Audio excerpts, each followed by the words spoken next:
All right, I'm recording now. Candace Owen, that rotten bitch. She's the worst. I can't think of a worse way to make money. She's the most articulate idiot I've ever seen in my fucking life. She's so articulate, she can tell you how fucking stupid she is precisely. And she told George Floyd's rap record on the internet, oh, he was this, he did that, and he's a drug addict, and he's not a hero, and why does the black community make him a hero? Why do you choose him as a hero? We didn't choose him, you did. They killed him, and that wasn't right, so he's the guy. We're not desperate for heroes in the black community. Any nigga that survives this nightmare is my goddamned hero. This is not funny at all. William David Chappelle. It's where I get my name. It was my great-grandfather, who was a slave when he was born. These things are not old. This is not a long time ago. It's today. It's today. That man's wife was the woman that my father called on his deathbed. And they were slaves. Are you out of your fucking mind if you can't see that? And these niggas say, why isn't David Chappelle saying anything? Because David Chappelle understands what the fuck he is seeing. And these streets will speak for themselves whether I'm alive or dead. I trust you guys. I love you guys. We'll keep this space open. This is the last stronghold for civil discourse. After this shit, it's just rat-a-tat-tat-tat-tat-tat-tat. I love you very much. Thank you for being here. Good night. So, what you think of that, Mark? What's up? Welcome to episode 3 of Deliberation Academy. Well, Dave Chappelle has a way with words. Yeah, he has a real unique way to point out the arguments. Yeah, and one of the things I particularly love about him is that in his stand-up, he says this earlier on in the skit 846. He says, "You guys like me because I don't lie to you," and I think that's pretty much the truth. And I think that's why so many people love his stand-up. Right? Because it doesn't seem to bullshit you, which is nice. And he does it in a funny way. He's good at it. Right. But the it's this tough video, right? And he's saying a lot, and I think the two things that we just watched right now are particularly fascinating, when we think about what's going on in the world, or at least in our local world here in the United States, politically and culturally and economically. And it's fun that he points out, we didn't choose him. You guys chose him. And he's exactly right. He is correct. And he has identified something that is, I think, fundamental for us to recognize and fundamental for us to come to terms with if we want to live in a society that, is a society worth living in. And that last bit right there. Right. Where again, I particularly enjoy that he says this is the last, this is the last bastion of civil discourse, right? Mm-hmm. Because he's talking about the ability to actually talk, have discussions, and to actually try to understand each other. Yeah. Right. And he says, because after the civil discourse is gone, right. Rat-a-tat-tat. And you're right.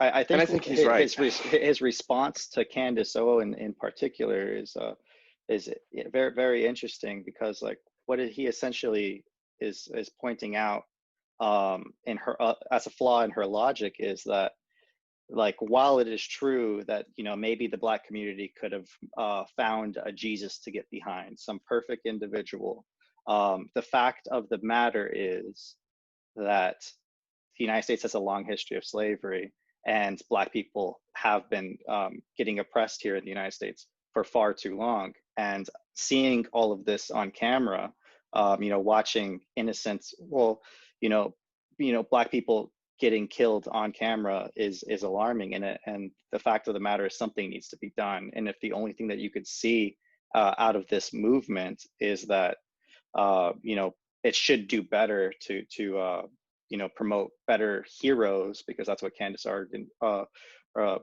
Candace was arguing for, was better heroes. But that she's just really just pointing out that something needed to change, and they actually both agree that something needs to change, that we need to do something. They actually agree on that point, but where they disagree on is the how. Like, you know, Dave Chappelle is arguing that it doesn't matter, you know, like where we got to do something now. And then at the end, he basically warns, if we don't figure it out, that we might have a potential revolution, which is, or just violence in the streets, like the Rodney King riots, which he, I think, referenced alarming. earlier in the video. Right. You know? Yeah. And this is all, you know, very possible. And I think it started to become, you know, really part of the public discourse, that everybody is secretly worried inside because of, you know, coronavirus, because of economic downturn, because of many, you know, anxieties that the public at large is experiencing, that something may potentially happen. And still, the concept of civil war actually doesn't seem like that crazy of an idea anymore. You know, at least some people are talking about like that potential. Yeah.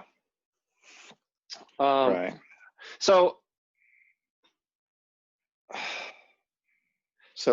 I think something that I would like to think about is all the things that have been going on recently. We've been seeing lots of protests and peaceful protests, and we've been seeing violent things happen at protests that started out peacefully. And it's very debatable who these people are that are actually starting the violence, because I think there's primarily people doing nonviolent things. And I think a lot of people have been arguing that, you know, the people starting the violence at these protests are anarchists, you know, or just opportunists who have noticed an opportunity to do something crazy. And they're seizing that opportunity, and they're doing so at the cost of the peaceful protesters, because they're smearing their image, essentially. And I think the question that I would want to ask is, what are the motivations of these people who are starting violence at the protests? What do they want to accomplish? Is it some base thing where it's just, oh, well, I have an opportunity to do something nuts and it just seems exciting and I just want to do it? Or, you know, is it potentially something more, that they're either they're planted? Well, hold on. Okay. Is it that they're planted by, you know, right-wing, you know, think tanks or whatever, in order to make the protesters look violent even though they're not? Or is it, you know, is it left-wing anarchists who are seizing this opportunity to try and make us divide ourselves even more by making it harder for people to see what's going on with the protesters as a good thing?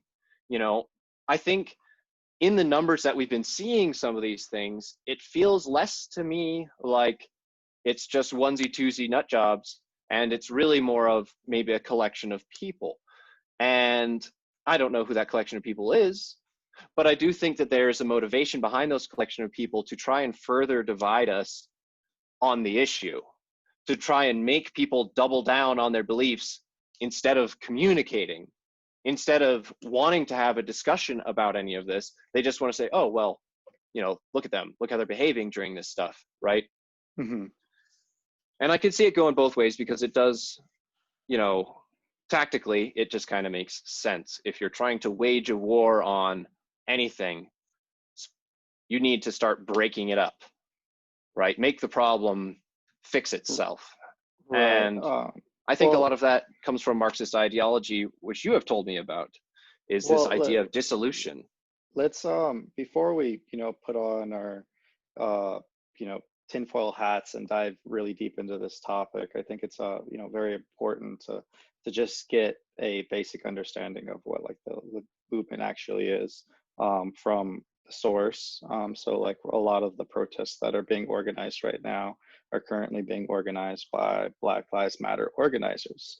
So like for most people who are listening, they might not understand that Black Lives Matter is actually a corporation that was founded back in 2013 after the killings of Trayvon Martin. And so it is a legitimate movement. It does receive funding. It actually is very well funded, and it does have a legitimate cause behind it. Obviously, because people are going out in support and solidarity for this movement. We're actually seeing this movement all throughout the world.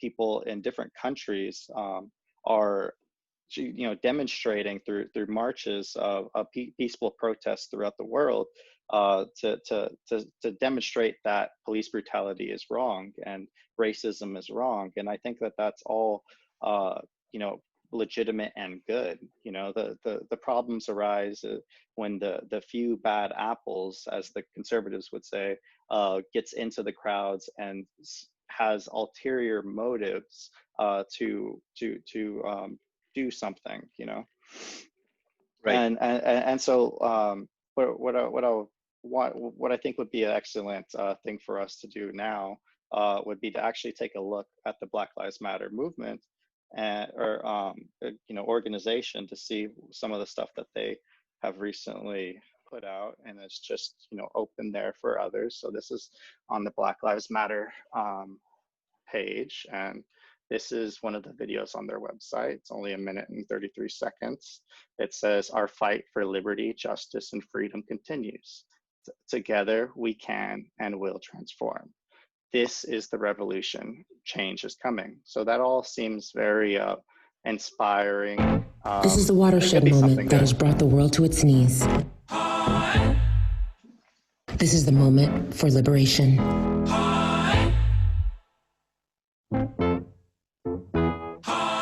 We honor the legacy of all those who have come before us. Harriet, Fanny, Ella, James, Martin, Malcolm, Angela, Marsha. And we continue the tradition of revolution.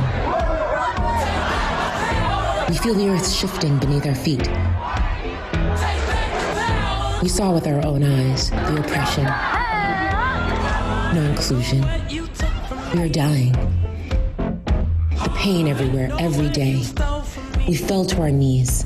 We can't breathe, but we rise up using our voices and creativity. In cities and every state across America and around the world, we say, Black Lives Matter.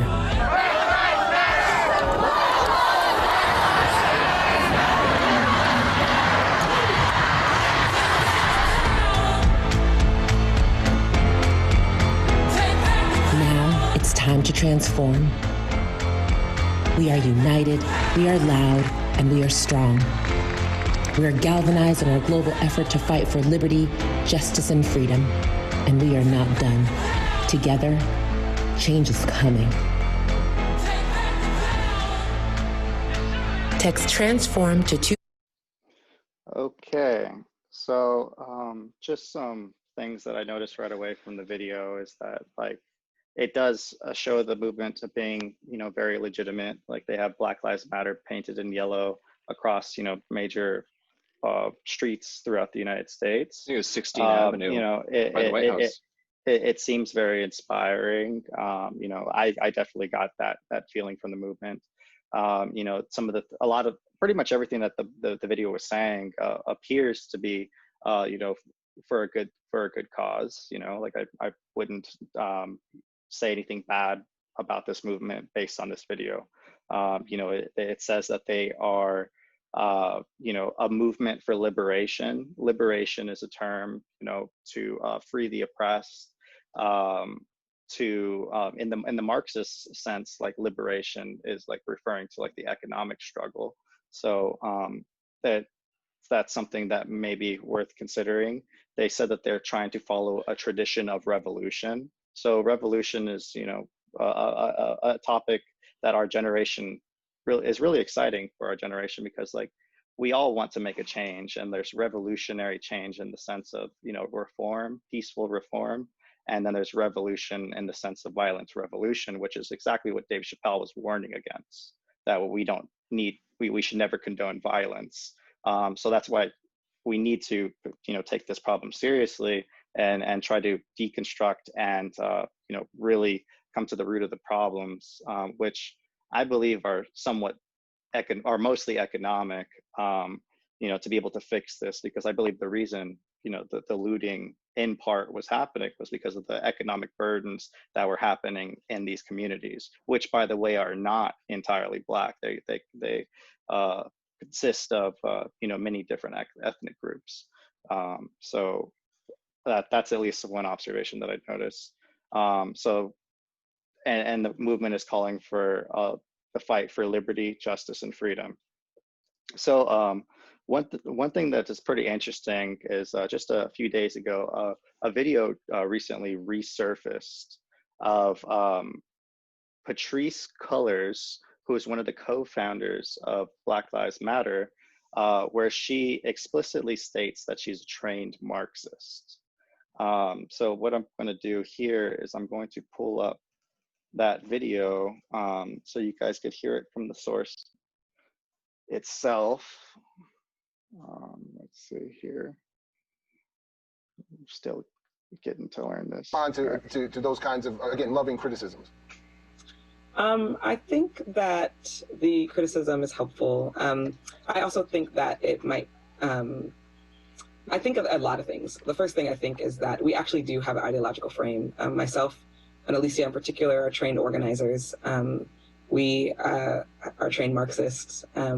We are super versed on sort of ideological theories. And I think that what we really try to do is build a movement that could be utilized by many, many Black folk. We don't necessarily want to be the vanguard of this movement. I think we've tried to put out a political frame that's about centering who we think are the most vulnerable amongst the Black community to really fight for all of our lives. And I do think that we have some clear direction around where we want to take this movement. I don't believe it's going to fizzle out. It just gets stronger, and we see it, right? We've seen it after Sandra Bland. We're seeing it now with the interruption of the Netroots Nation Presidential Forum. What I do think, though, is folks, especially folks who've been trained in a particular way, want to hear certain things from us that we're not sort of framing it in the same ways that maybe another generation has. But I think it's important that people know that we are the Black Lives Matter movement doesn't just live online. Although there's many people who utilize it online, we're in a different set of circumstances, a different generation that social media may feel like it's diluting sort of the larger ideological frame, but I argue that it's not. No. Okay, so this is a video that recently resurfaced of Patrisse Cullors. I hope I'm pronouncing that correctly. And what we noticed is that she said that Black Lives Matter, at least in part, has an ideological framework. She's a trained Marxist, and she's super well versed in ideological theories. You know, call me crazy to maybe just believe that she is telling the truth. So I don't, you know, Marxism historically has been used for good and evil. I can't necessarily tell you a lot of the history about the good, you know, but I can say that it has, you know, devastated entire countries throughout the 20th century. So I think that the problem is actually like that this problem is worth, you know, taking a closer look at. Yeah. So it's also important to mention that we don't know, when she talks about Marxist literature, you know, being trained Marxist, we don't know if she was trained as an economic Marxist or a sociological Marxist. And I think there's a big distinction there, because Marx did a lot of good stuff for sociology and understanding how people, you know, kind of arrange themselves and are put at risk.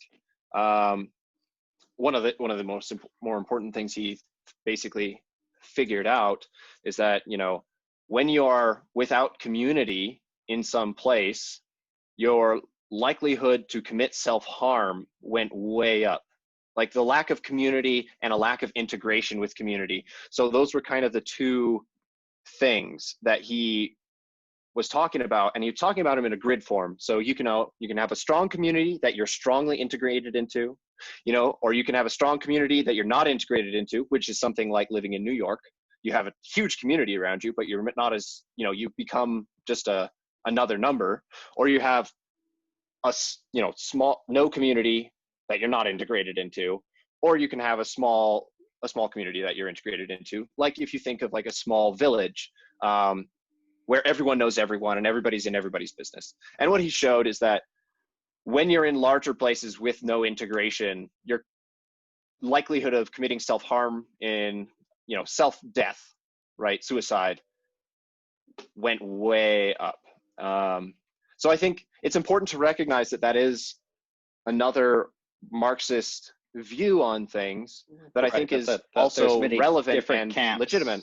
Exactly. I think there's many different camps in the Marxist field, and it's not necessarily worth getting all riled up about.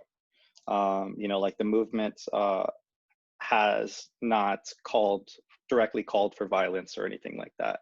Right. We do know, however, like groups like Antifa, the very radical far leftist types, have staged rocks throughout cities. We do know that they have taken the Capitol Hill Autonomous Zone, even though that appears to be a controversial subject as well. We do see that they, have people carrying guns and stuff like that there. So, there are people, very radical ones and twos, like the small majority of people. I would probably say this is less than 1% of, the movement is willing to use violence. So, but that's the part that we need to worry about, right? So is the potential. Before we deviate onto some other part of the analysis of where I didn't want to necessarily take it yet, I wanted to look at this is the Black Lives Matter about page. Some of the things that I considered to be very interesting that she points out is that they're calling the movement to say that we must move beyond the narrow nationalism that is all too prevalent in the Black communities, which is very interesting. And because nationalism, I believe what she may be referring to is like a Black nationalism, as in the sense of restoring Black pride. But I'm speculating. However, I do know that this movement, which we will soon see, has historical ties to the beliefs of the Black Panther movement. And they were Black nationalists. So that's something that's potentially worth considering. I don't want to demonize the entire movement. I just know that this is, a problem when somebody self-proclaims themselves as a Marxist, and we see that the nation is on the brink of civil war. It's worth taking a closer look at. Like, I feel like it's my responsibility as a, just as an American, to try to bring some type of rational discussion to the forefront. So definitely, I'm also looking at the bottom. Right. So the last thing that I wanted to point out right here, sorry to cut you off, was Black liberation movements, which is a key thing that I wanted to point out. What was the thing that you were going to say real quick, Mark? No, it was that, but also, we are working for a worldwide a world where Black lives are no longer systematically targeted for demise. Right. Okay. I'll tackle systematic racism later, because that's actually a huge topic in itself, and I don't want to. I want to get the full context of like who Black Lives Matter are, what they believe, and okay. So here's another clip from the same video where she's going to talk about black what she thinks Blackness is. Black is a political movement, and she explicitly uses the term Black liberation, and then she calls for people to pay attention to the specific words that they use. So go ahead and listen to it for yourself. And like, may I remind you that in Marxist literature, the Marxists tend to use specific words that are common throughout. So here, I'm going to go ahead. But before we play it, do you want to just give out some of those keywords so that you can equity, solidarity, oppression, capitalism, class struggle, class struggle. There's, the list goes on and on. I'll try to do my best to point them out as they come. But here we go. Some circles over the definition of black. Could you say a word or two about how you conceive the term black and what you mean when you say Black Lives Matter? Black to me is both about a race that's been constructed, but it's also a political statement. It's a political framework. And I think it's important as we are building out this movement for Black liberation that we in the Black Lives Matter movement allow for necessary debate to come up around how we use the term and who's using the term and when it's used, and why it's an important point to sort of build people together. And I think it's specifically important when it comes to how the US is very clever at turning other groups white, right? And making them white. And we've seen that throughout history when groups were not white, and when the white power structure was threatened, they figured out a way to make groups white. And I think as we move forward, we have to figure out political alignments that Okay, so basically at the ending, what she's saying is like there's some type of legacy of white supremacy, and like this, it's going to go back to this argument of systematic racism, that the United States is inherently racist, which is something that is completely open for debate. It's not objectively true, it's a subjective position. And there's a lot of evidence on both sides of the spectrum. So that's why like these arguments are much more nuanced. And there is no right or wrong position in this. Okay, so she specifically used the term Black liberation. So like, as I said, Black liberation, the term liberation is a word in Marxism that's often comes up. So I Googled Black liberation and I was like, oh man, like what comes up? Black theology, that doesn't seem right. But then you go down here, Black Liberation Army, so the BLA, the Black Power organization that operated the United States from 1970. Eldridge Cleaver. So this is going into the Black Panthers. Oh, wow. What do we see here? Oh, I know this fist. I've seen it before. Oh, so you're telling me that that group has known Marxist ties. They use a Marxist fist, Black Power, because like for the listeners at home who don't know, that this fist actually has Marxist origins. It's not some cool symbol to express, like you're against racism, even though that the fist has multiple meanings for many people. That's the thing, is like when you don't define your fist, even though that the people organizing this fist really know that it's Marxist origins. So the people, from at least from my perspective, will latch on to this symbol without even knowing its true history, just because there is some element that they do agree with in the Black Lives Matter movement, which is something like that we just saw with our example with Dave Chappelle, which is, police brutality is a real problem that needs to be taken care of. So, what's interesting about that fist, its actual origins and history, right, is where it was started to get use, but also what it's actually trying to say. You know what I mean? Beyond just, it's inherently about resistance, right? The fist itself is a symbol of resistance. It's a symbol of, I mean, if you want to do like an art analysis of it, it's moving in an upwards direction and pointing upwards, and it's clenched, right? That's what makes it a fist, obviously. But it's showing an upward momentum, as in through force, we can bring things upwards, ourselves upwards. And a lot of, not necessarily Marxist imagery, but communist imagery really love that stuff. And the reason is because it's powerful. It's very powerful, and it makes disenfranchised people feel like they have a way to represent their strength. Right. And I do think that is important to understand, that when you are being oppressed, having a symbol to represent the strength you believe yourself to have means something, but it also is important to recognize that where historically has the fist traveled, its actual root origins, not just where it started, but where was it used first. Here, right, I'm looking at Wikipedia, and it says The first time the raised right fist was used as a logo was by the industrial workers of the world in 1917. Do you know that that Adolf Hitler's, I don't really want to do it, but everybody knows, because like I don't want to get called. Well, the Nazi salute. But the Nazi salute was actually made in response to the fist. So that's why, like from the Marxist camp, they think of the Nazis as a reactionary movement, because it was a reaction to the fist. Okay, so what I wanted to do next is, so I showed you that this potential. Oh, I wanted to, sorry, I wanted to mention real quick, the industrial workers of the world were socialist anarchists. Well, they're tied to socialist and anarchist labor movements. Right, they're I just want to give context that the first people to use this were socialists and anarchists based in Chicago.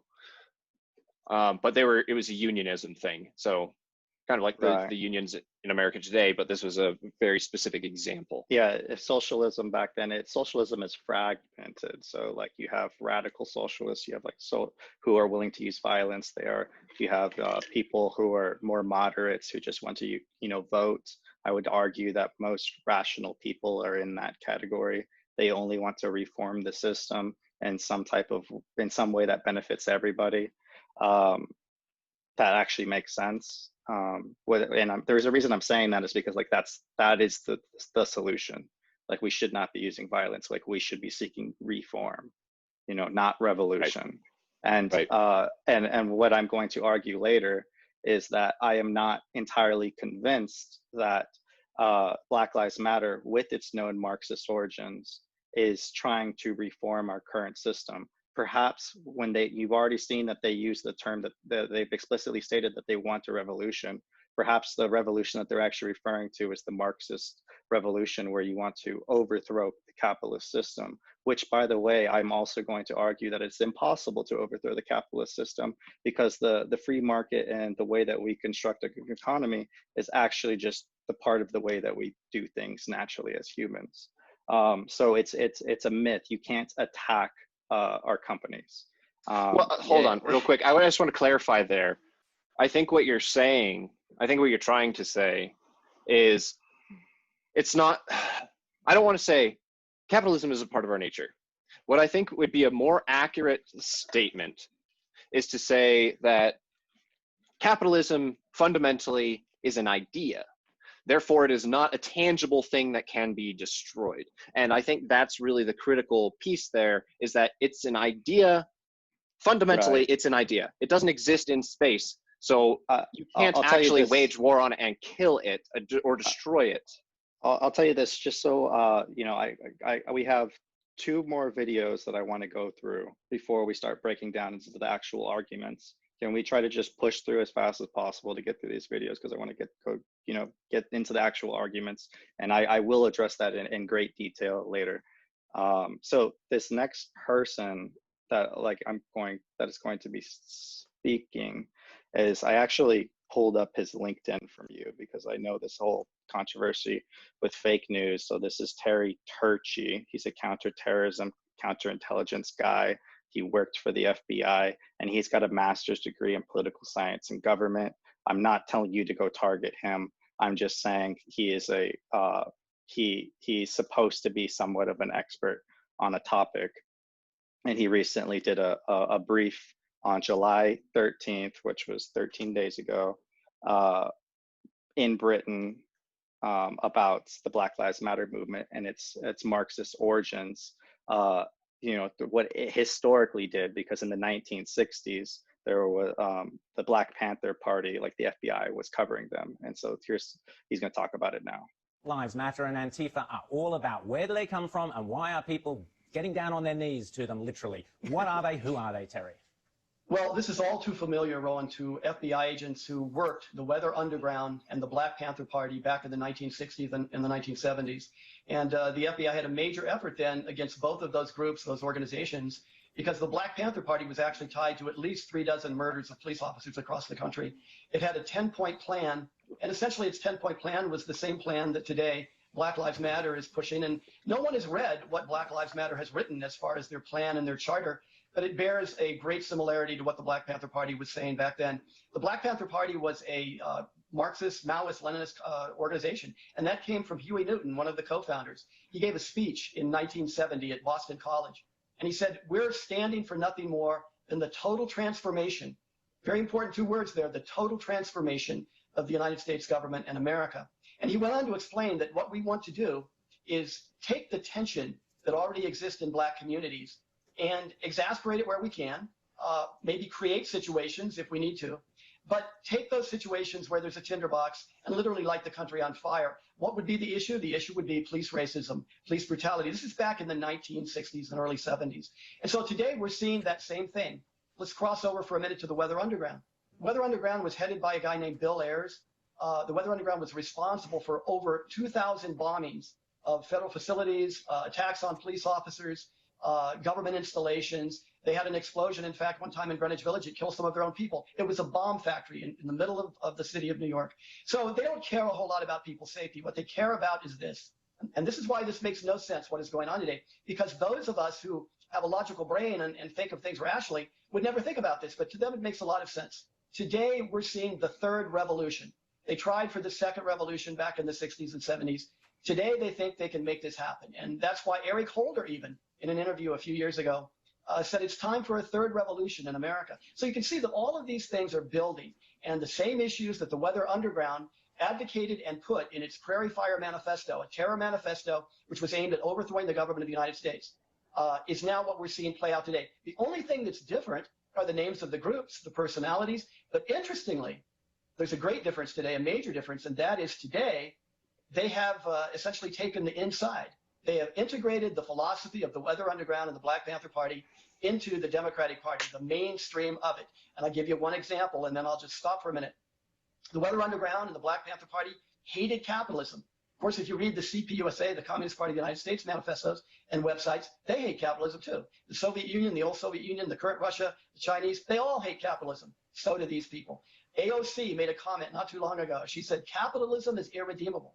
Bernie Sanders ran for years, ran twice, on the idea that it's time for a political revolution and capitalism doesn't work. And what you're seeing now is people on the outside who are kind of violent. I mean, I know they call these peaceful protests, but gosh, can you imagine if we'd had arsons and looting and vandalism every time there was a Tea Party protest? So there's a whole standard that's different now. This is the outside. This is the violent part. On the inside, the Democratic Party is ready to take what is happening here and say, look, all Americans believe this. It's time to get rid of capitalism. It's time to force on you climate change. It's time to change your entire economic, political, and while we're at it, your religious structure and your free speech and your Bill of Rights and everything else. And that's what this is really about. Rita. And it's not just the Democrats. Okay, so one of the things that I want to point out right away is obviously that what he's referring to is the 1960s. He knows that that he studied the 1960s. He worked for the FBI in the 1960s, and he may or may not have covered the Weather Underground. You know, so all we could really judge Black Lives Matter on is their ability to do violence. They are not directly calling for violence, but I'll get into that later. The three key points that I wanted to point out in that clip so far was that there was a Weather Underground who was willing to use violence. They, you know, so they staged, for those who don't know, the Weather Underground staged bombs in New York City and targeted capitalist banks. They thought they could use violence to ignite a revolutionary vanguard, to have a violent Marxist revolution here, because they believed that you could tear down the capitalist system so something better would come in its place, ideally socialism, which is also a term that needs to be defined later. Okay, so now I want to finish this guy's brief with at 9:11. That's where the time right here is. Right here. But that's not what this is about. This is racism used as an issue to spark the revolution. It is meant and it is intended to be divisive and to divide the country. And that goes to the heart of what the Weather Underground wanted. The Weather Underground, to get into some of the comparisons, the Weather Underground in their Prairie Fire Manifesto called their strategy for revolution resistance. what did the Democratic Party do within hours of Donald Trump being elected? They started lining up behind their strategy, which was going to be resistance. In the 2016 Democratic Party platform, before they ever thought they would lose, in fact, they thought they would never think they would have lost that election.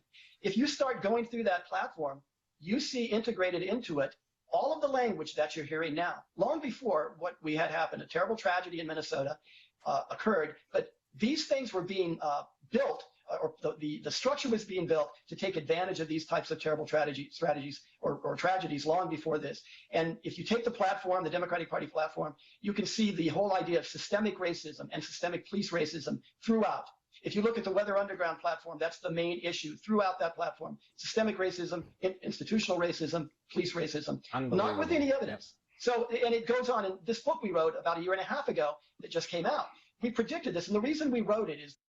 Okay, so the guy wrote a book on this subject. You know, for the sake of time, like I've actually been researching, you know, the history of the Weather Underground for quite a while, and like I could, you know, attest to like my research that what he's talking about is like well documented, and it is part. So like there are books on this. You know, the Marxist origins of you know, the Black Power movement. So basically, he's arguing that racism, they're using like this idea of racism for revolution, which is very interesting because racism is something that like every single American obviously sees. Like we see, it's supposed to be obvious to us, right? So like after all, there are Black people being killed by the police. Like, is that an act of racism? You know, did George Floyd die because of the, you know, society is racism or racist, or did George Floyd die because that cop was an asshole cop?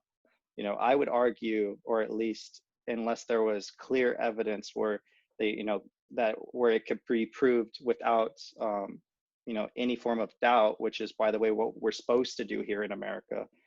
You know, everybody is innocent until proven guilty, that cop was an asshole until we could prove that he was a racist. And just because he killed the Black person doesn't necessarily mean that he was racist, because there are psycho assholes that do exist. And that's why like this problem is much deeper than just being racist. You know, like we have to address this, the culture of bad policemen down there, you know what I mean? And I think that that's something that everybody agrees on. We just don't necessarily agree on defunding the police, or at least that call, those words, which may perhaps, you know, were deliberately chosen because, as we have seen, they specifically know how to use words as trained Marxists. And, you know, perhaps defunding the police was meant to, you know, do something. And yeah, so I don't know. What do you think, Mark? So, I mean, watching the video, the first thing, well, there's many things that jumped out at me, but there were a few things in particular that jumped out at me. I can't remember what exactly it was in the first clip at this point, but it was essentially, he lumped together some things. I think he lumped together, you know, we want to change this, and then we want to force, what did he say? Something about climate change on you, and religion, and like a bunch of other things. And I think the issue there is that what he's saying lost a little bit of credibility because he failed to maintain focus on what he was actually talking about. And the reason I say that is because at first he starts out talking about parallels between groups like the Weather Underground, the Black Panther movement, and Black Lives Matter. And I think that there is something there if you look historically where these groups are kind of coming from. But I also think that it's important that when you're addressing things like this, you need to actually maintain focus on what you're talking about and not get wrapped up in this bundle ideology where, oh, well, if you think this one thing, then you think this other thing. And if you think that this is good and you think that this is good and I only don't like this, now I am commanded not to like this as well. And a good example of that is, you know, trying to push for political reform or trying to push for police reform getting bundled with the environment, right? Those two things are not related, right? They're not. I think that it's important to recognize that there's things that he bundled, which is part of the problem in the actual discourse that's going on right now, is that you have people on both sides bundling statements, you know, blanketing over a whole bunch of issues all at once, even when they started out with a pointed, you know, discourse over one particular thing. And I think it is, you know, he made a lot of good points, and I think he's probably more than qualified to talk about what he's talking about.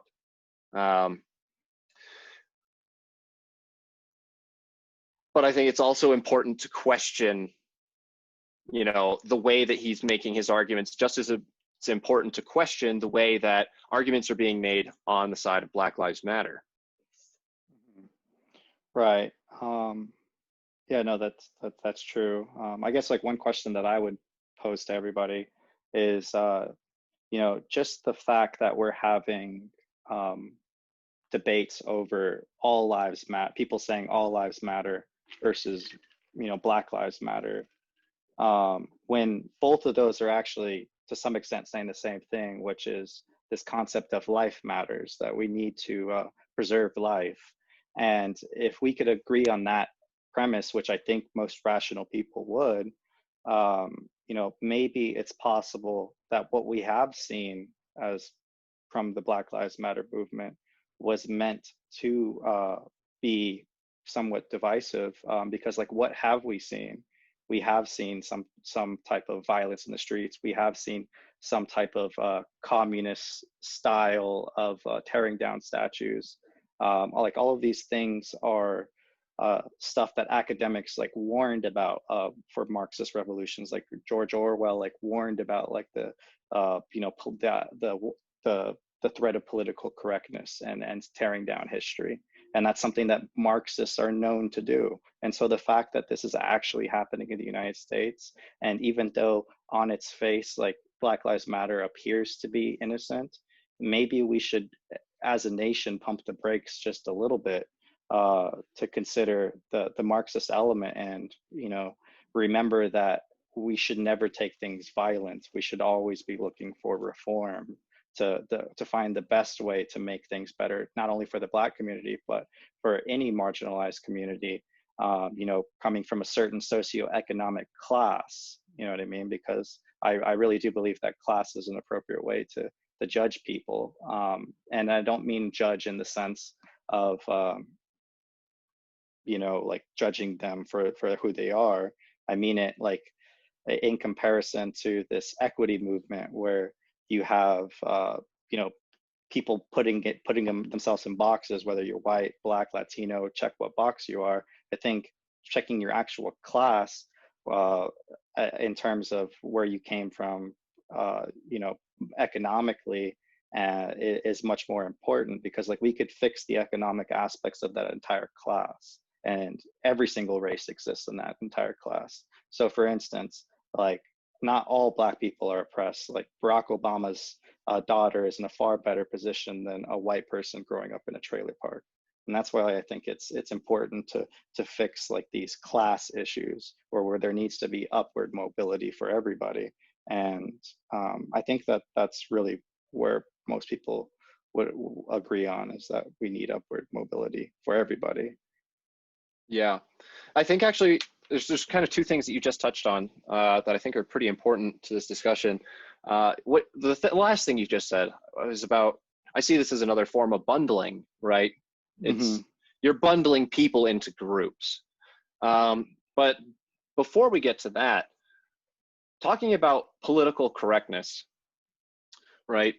If you really like break down the words that you say when you say political correctness, right?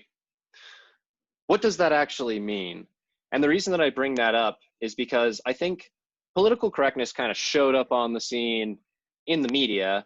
I want to say somewhere around 2012 or 13 or something. It was it around there. It reemerged. It happened prior, right? And then it came back. You know, people just started saying it all the time, and then you know, it started out as, well, you know, being PC means you don't say this, or means you don't say this, and you know, South Park did a whole episode on it, and they, well, I mean, they have several characters based on PC, like PC principle, and the thing there is that when you really think about what it actually means, right? It's not called "don't be a dick" correctness, you know. It's political correctness. So at its core, what it's talking about is you verbally aligning yourself with a political movement, right? And not stepping outside of those bounds. And I think that that's very important, because in politics, all political groups have a bundle of ideas that they believe in or disagree with, and the more of a totalitarian style political movement you have, the more you have to exactly fit those requirements of the political bundle. You know what I mean?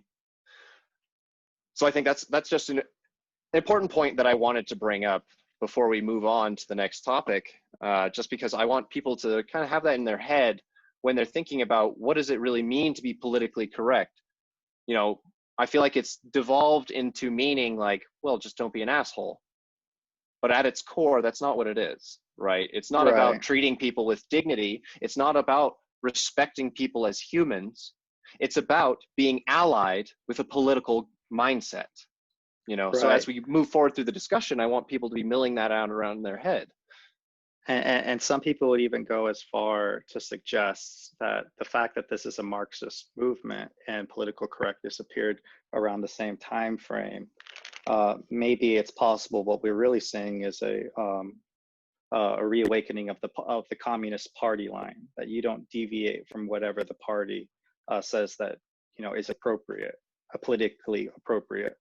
You know what I mean? Because that is what political correctness is. That some things that this movement, whatever it is, it doesn't have a real leader. There's no elected body that from the Black community that's saying that you represent us. You know, like the Black Lives Matter, what it is doing, it is pointing out the problem, but at the same time, it is trying to it is claiming to represent the entire Black community, and that's you know, that's up to the Black community to determine whether or not that's appropriate or not. But I can say that the demands that the Black Lives Matter has made, which has been to defund the police, that was the recent demand that happened, which is actually on their website. I could pull it up if you really want me to. To defund the police has become part of the public mainstream overnight. And what we are seeing, whether or not this is intentionally or unintentionally, as a result of the defunding the police, we have seen police departments, you know, who were dedicated to taking, you know, defunding the police. So we've already seen commitments happen overnight with what I would consider not necessarily to be the most thought out decisions, because just because we had a movement say defund the police doesn't necessarily mean defund the police tomorrow. You know, we got to figure out how we're going to do things, and progress for the sake of progress doesn't necessarily make things better. Unless you're a Marxist, you would argue that tearing things down makes things better. Well, so I think it's important. I'm looking at I'll just show you the Black Lives Matter. Oh, you disabled the screen share. But anyway, I'm looking at the blacklivesseattle.org, which is the Black Lives Matter website for the Seattle division, I suppose. And looking at their demands page, what I'm seeing here is, I think you could put it up now. Reasonable. So if you look here, you know, defunding the police, and they've defined this. I mean, I don't like the hard dollar amount, because I feel like hard dollar amounts are not a good way of quantizing something when it comes to money. But whatever, it's fine. The city must divest at least 100 million from police budget, with an emphasis on divesting from militarization. And that seems reasonable. I don't think we need to militarize our police. A renegotiated police union contract with focus on community oversight and accountability for officers regardless of seniority. And I can get behind that too, you know.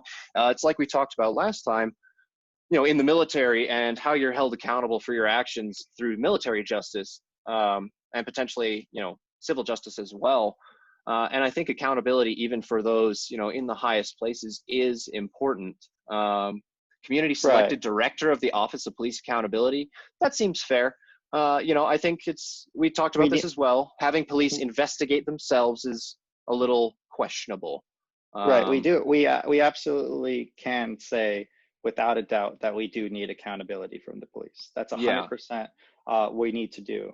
I think the problem arises is when this mob or Black Lives Matter or whatever it is, there's no central entity that's really putting forth this demand. All I know is that whoever really made the demand, defund the police, I don't know who that is. It also appears on Black Lives Matter website to defund the police. And what we're seeing as a result of that, because you shouldn't judge a movement on, you know, its words, you should judge it on its results.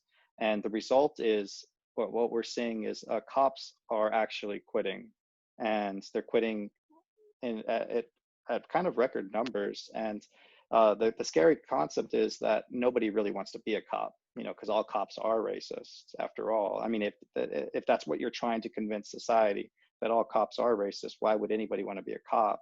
And, you know, whether the point that I really want to make is, like, whether you agree or disagree with this movement, or whether you hate cops or love cops, the fact of the matter is that a power vacuum is being created by cops leaving.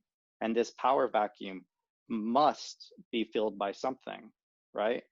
And so that power vacuum is going to be filled by either potentially this mob, potentially a reactionary movement to the mob, which would be like some type of fascism, or maybe Donald Trump mobilizing the National Guard to preserve the status quo. And if that were to happen, I would be afraid that the Marxist element would say that Trump is a dictator, because we've already seen that argument suggested in public mainstream, and therefore, like, revolution is actually justified. You know, so that's, you know, somewhat worrisome. Right. So, but yeah, the point was that a power vacuum is created. It has been opened, and we need to address this quick, because something could happen. Well, I don't necessarily think that the vacuum is there yet. We still have a lot of things in place. The police are not. It's leaking. It's leaking. It's leaking is better. It's not gone though, right? You know, we're not living in anarchy currently. But so as I'm looking here, there's two that kind of stood out to me that were just a little strange. Ending cash bail seemed to jump out at me.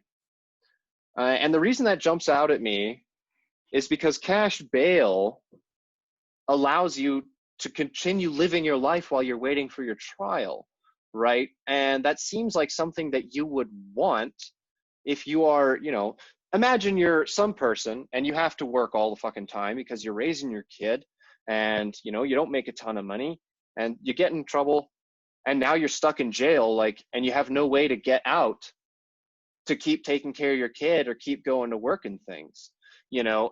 And I think the root of this ending cash bail thing comes from seeing people of power and wealth being released on bail for heinous crimes because they can just buy their way out. And, you know, that does seem wrong to me, but I think ending cash bail is an interesting way to make sure you keep people more in prison.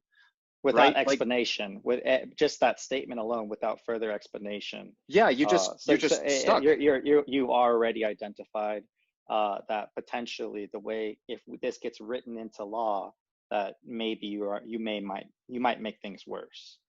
And yeah, also exactly. to be fair, that we're talking specifically about Black Lives Matter Seattle, which, you know, each chapter is different. Yeah, so, but I think the the reason that this jumps out to me is because it seems like if you are a political movement, which I think we can see that, you know, what was her name? Colors.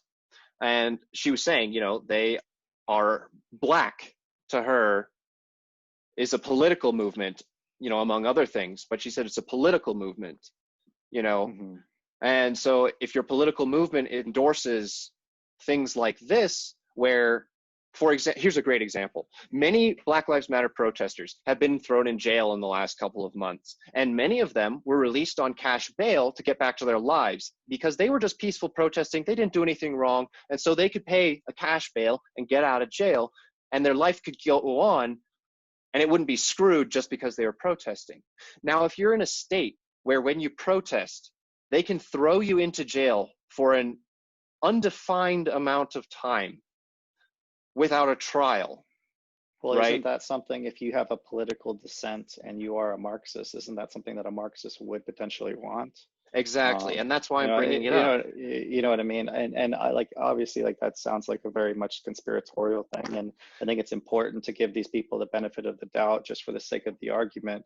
But the point is that we should not be passing this type of legislation overnight. Like this is not the way to properly transform our nation. And you know, we need to remember, like when we're talking about revolution, we're talking about revolution in the reform sense. And like, may I remind you that like reform in the Soviet Union, at least when the Bolsheviks took over, it wasn't necessarily violence all at first. They actually starved people to death. And socialism has that tendency too. If you're trying to have a essentially planned economy where you have this totalitarian thing where you think you could actually control everything. And the reason I point that out is like here in the United States, the United States actually doesn't really produce anything. So when we talk about in communist theory, to be able to make a socialist state, you would take over the means of production. And if the United States, like we currently don't produce anything here, so you theoretically can't have that much of a successful communist style economy here in the United States if we don't produce anything. And that's not without a lot of infrastructure. And like the reason I bring that up is like production is really one of the ways that we're going to fix this solution, you know, to the economic aspect of everything, you know, to reduce wealth inequality and make everybody's lives better, so the mob is not looting again, because that's what they want, or what is happening. Right. And they are looting, and so we need to find new ways to be able to get you know, these people working again. And the real challenges of COVID-19 is making that task even harder, you know. Right. So the last thing I wanted to point out in this list of demands here is this line in particular, an end to behavioral modification classification for Black and brown children. That jumps out at me because it doesn't seem quantifiable. Do you understand what I mean? Like, it's one thing to say we want X number of dollars to be released into our community, but it's another thing to say we want schools to teach sex ed, or we don't want schools to teach sex ed. Like, it's a quantifiable thing. I don't know what this is. So in terms of talking about policy that you're demanding, and they're demanding it by 2021, it's not a quantifiable thing. And I think that agreeing to a demand without an actual objective, clear understanding of what that demand means is irresponsible. It's signing a contract before you even read it. Exactly. And that's not the way that we're supposed to do things here in America if we have a democratic process. And sure, I understand that on the one hand, Black Lives Matter is practicing this democratic spirit by mobilizing the masses to go out and protest, which I could support. You know what I mean? However, when the same mob is making demands that are not being debated openly, because like the way that we structure our economy, that's something that we could actually debate. There's no right there. You don't get to make the argument that just because you're not Black, you don't get to say something about the economy. Like, you would want the smartest person to come up with the best way where all Americans have the best outcomes. You know, like that's the real only way to fix this. You know, and by suggesting that like if you don't pass this one particular policy, then you hate people of color is very extreme. And well, that's the bundling again. It's bundling of ideologies. It's saying if you agree with this, then you agree with that, which is not necessarily true. And Marxists traditionally have a strong history of trying to come to power. You know what I mean? Like they're not really after change. They really just want power. Like one of the critiques of George Orwell said to the socialists is like they don't really love the poor. They just actually really hate the rich. Which is a big difference, because if we were focusing on the solutions, which is something that we should be doing in a time like this, if you're really taking this problem seriously, we would having open debate of what is the best way to fix this. But if you're after power, you know, you would try to just put policies in place that only benefit, you know, you coming to power, your will to power. Yeah, I mean, to be fair, that like you can make that argument for a lot of different groups of people, i.e. if you look at America as more of like an oligarchy, the wealthy are going to continue implementing legislation and policy that supports them staying wealthy and in power. And there's been a lot of studies done on that, basically looking at, you know, wealth inequality as a defining factor for voting power. And the average American has almost no voting power compared to someone of great wealth. So I think it's important to see that the people in power are going to do everything in their interest to maintain that power, you know, to sustain it, regardless of who they are in any circumstance. You see it with all through history, right? Anybody that was in control did whatever it took to stay in control. You saw it with the communists. You saw it with the Nazis. You know, you saw it all through European history with kings and queens and things. See it in Japanese history. You know, there's clans that were in control of the empire, and they did everything they could to make sure they stayed in control of the empire. And it's just, I think, something that has to do with humanity at its core, which is that when people have a grasp at the power to oppress others and be in control, they grab at it pretty hard, you know. Mm-hmm. Well, they have reason to believe it too. Yeah. Like, I mean, if you really believe that America is systematically racist and everything that we're seeing is a continuation of its racist heritage, then maybe it is worth destroying America. You know, after all, yeah. The reason that you're oppressed is because white people, you know, enslaved your parents. And I think there's some and validity in that. And there's a very strong argument to be made there.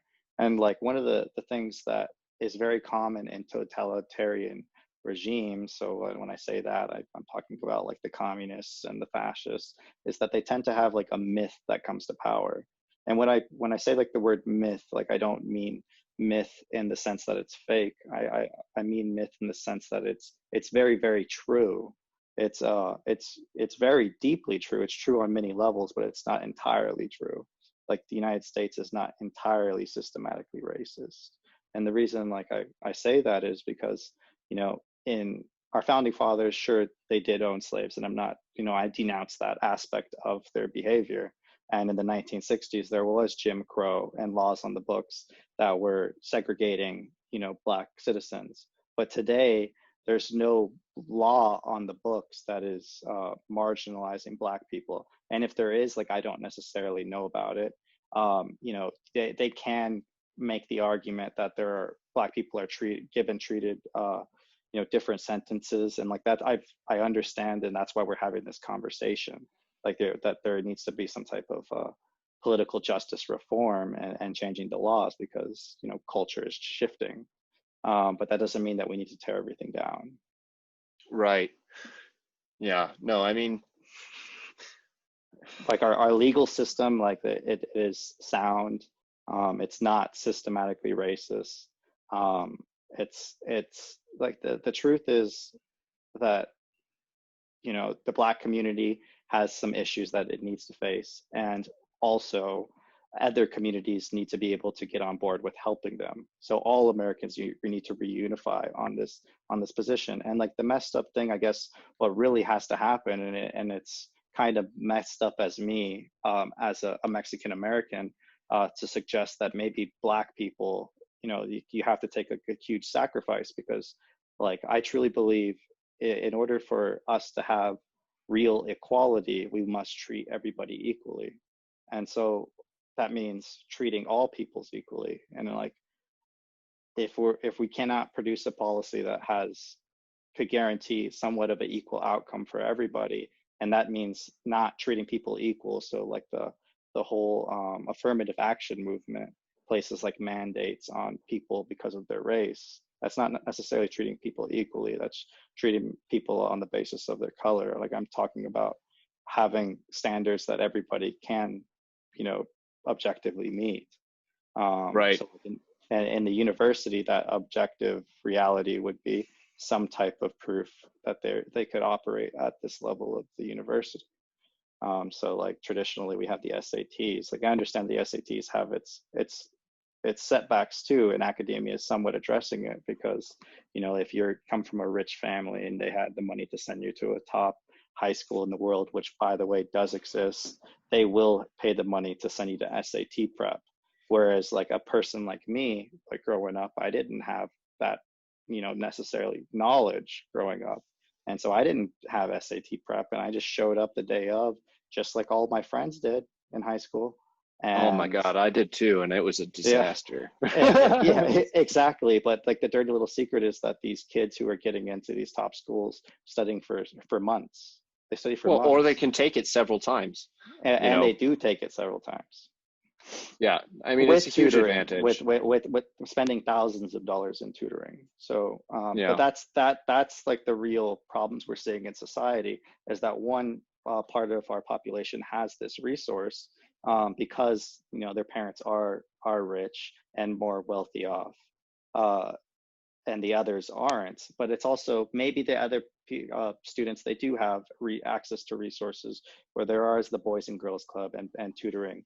Not everybody has like necessarily the ambition or the belief that they could get into Harvard and to these top institutions. And I mean, I truly believe that potential lives in all of us, because like I came from like, I went to what I considered to be somewhat of a shit school, because we almost didn't get our degree or our diploma in high school. Like it almost didn't get certified, but thanks to No Child Left Behind, I got my diploma, then I was able to join the Marine Corps.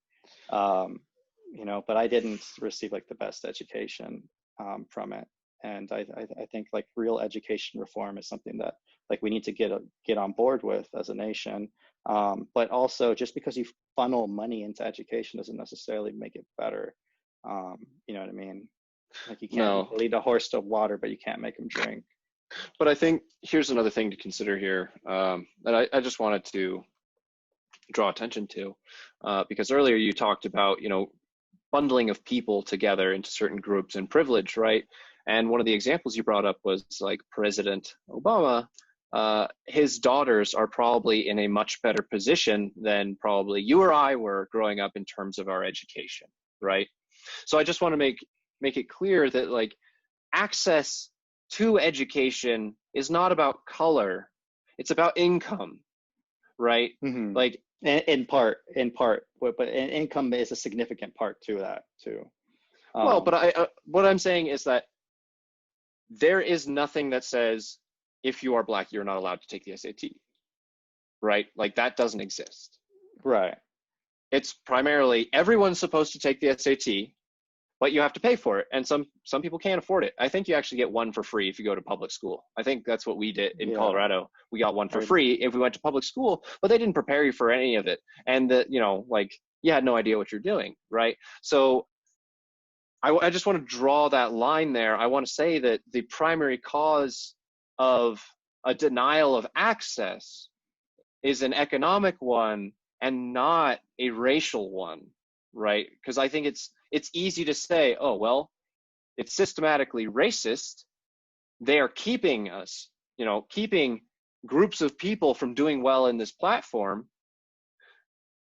but that's not necessarily the truth, right? I think it's more true that it's about economic access. And yes, there's a lot to say, like you were mentioned, that, you know, economic access was literally denied to them on the books very recently, right? And they're still suffering from that, and that sucks.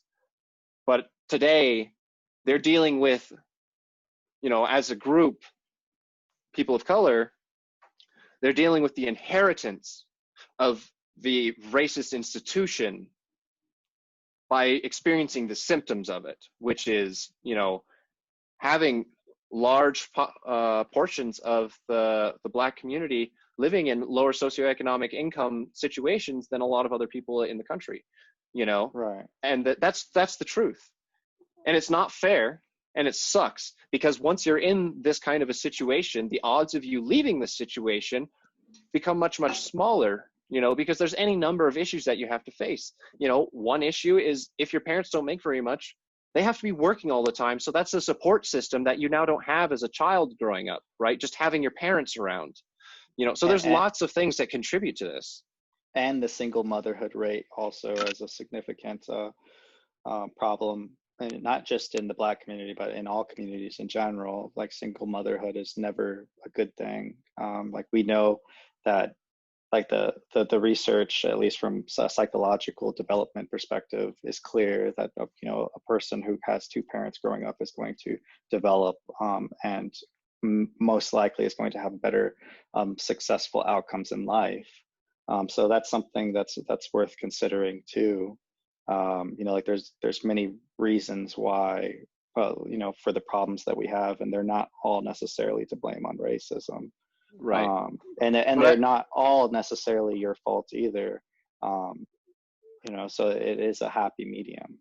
Right. And the other thing with education that I'd like to mention is that, you know, you mentioned you don't just funnel money into the schools. I think something to think about is that we were just talking about a lack of access to something like the SAT, right, in terms of preparation. And education should try and prepare you for things like that. I think that's important. If that's the way that the system works to evaluate your potential in college, then you know, public schools should provide that for you, right? But beyond that, you know, even deeper is what else the education system is doing for you in terms of your education in general, right? And if you're in a community with a school that is not very well funded, your education is likely to be shit. Your curriculum is probably crap. There's not much expected of you. You know, my brother Al-Tariq works at a public school in New Jersey, and I think the school is mostly Black, and he's Black, and it's a rough school. And one of his, you know, complaints is that there's a lot of teachers who are like, well, they have such a hard time already, you know, give them a break. And his opinion is, you know, yeah, they have a hard time, which is why they need you to give them guidance, you know, not a free ride. But you know, there's a lot of people that are not like that, right? And if you're in this institution where the American education system is just broken at this point, frankly, we learn nothing really all the way through high school. And then you go to college and you have to take a bunch of elementary courses on everything because our education is worthless. And beyond just the curriculum that we're supposed to know that we don't even learn, there's things that are not included in that curriculum that would actually help you to better your life. If you're an underrepresented person, or you're a disadvantaged person, or you're a person, you know, any kind of person in this group that's struggling the most, some of the best tools for you are, you know, financial education. So you know how to take care of your money. So you know how to, you know, budget and live your life safely, economically, and civics. So you understand that you do have a voice in your government, and you can actually feel empowered to do something with that voice. And beyond that, be educated in how to go about doing that. You know, how does your political system work, and how can you actually utilize it, right? But you don't learn those things in public schools. And if it's a poorly funded public school beyond that, you're definitely not going to learn it. And that's going to put people in these situations at a greater disadvantage than other people who grew up having this type of, education. Mm-hmm. But again, I think that's a primarily socioeconomic struggle, right? I think that's an indicator of poor budgeting on behalf of the government. And well, here's like the dirty truth is that our education system, I mean, like we all agree that it's failing, at least if you're here, in public school, if you're going to public school, for the large majority of people growing up in low socioeconomic areas, it is failing, and it's Right. failing for multiple reasons. Like you can't necessarily motivate kids to study on their own. And I honestly think our education in general is very fucked up because like, it's true because, how is it that we're going to place so much attention and focus on a high school education, meaning if you don't do well in high school and you don't get good grades, you're not going to get into a top university. And like, the reason I say top university and not just university in general is because most people today are going to a university. And like, I think that's adding to the resentment because a lot of my generation is actually graduating from the university. And the one lie that our politicians told us is that you just have to get a degree and you'll be successful in America. And for a lot of people, they went to school, they took the time, they took out the debt, and they went and got their degree, and they're still not, barely getting by. And that the real answer to fixing that problem is creating more jobs and expanding wealth in general. And the way that we do that is producing more, getting more innovation, building more stuff. Like there needs to be some type of New Deal initiative to get the generation that was basically lied to back to work, or at least working for a real cause that is worth pursuing. And not just being somebody's waiter at a restaurant. That's not, making these people who have university degrees, because I actually know people who got university degrees from like legitimate four-year institutions, and they are taking, just becoming waiters, and that's kind of messed up, and it's humiliating to some extent. You know what I mean? Not saying that anything is wrong with being a waiter, but like I know a lot of people where they had like these huge aspirations to do something and make a positive change. And, everybody wants to own a house. Everybody wants to have, some type of stability in their life. And when most people don't go to college to try to be a waiter. Like look at Ocasio-Cortez, for instance. She's a great example. And the reason, some of the reasons she was elected is people understand that particular message. Is that we were lied to. Like she got a degree from Boston University, right? In economics, I believe. And I don't know her GPA or anything like that. You'd have to fact check me on the economics, but I know that I believe that she went to Boston University, which is a good school. And she was bartending, because she couldn't find a job. And she's talked about that openly. And a lot of people, Boston U with international relations and economics. Sorry. See, that's a very credible degree, in my opinion. You know what I mean? Like she could have.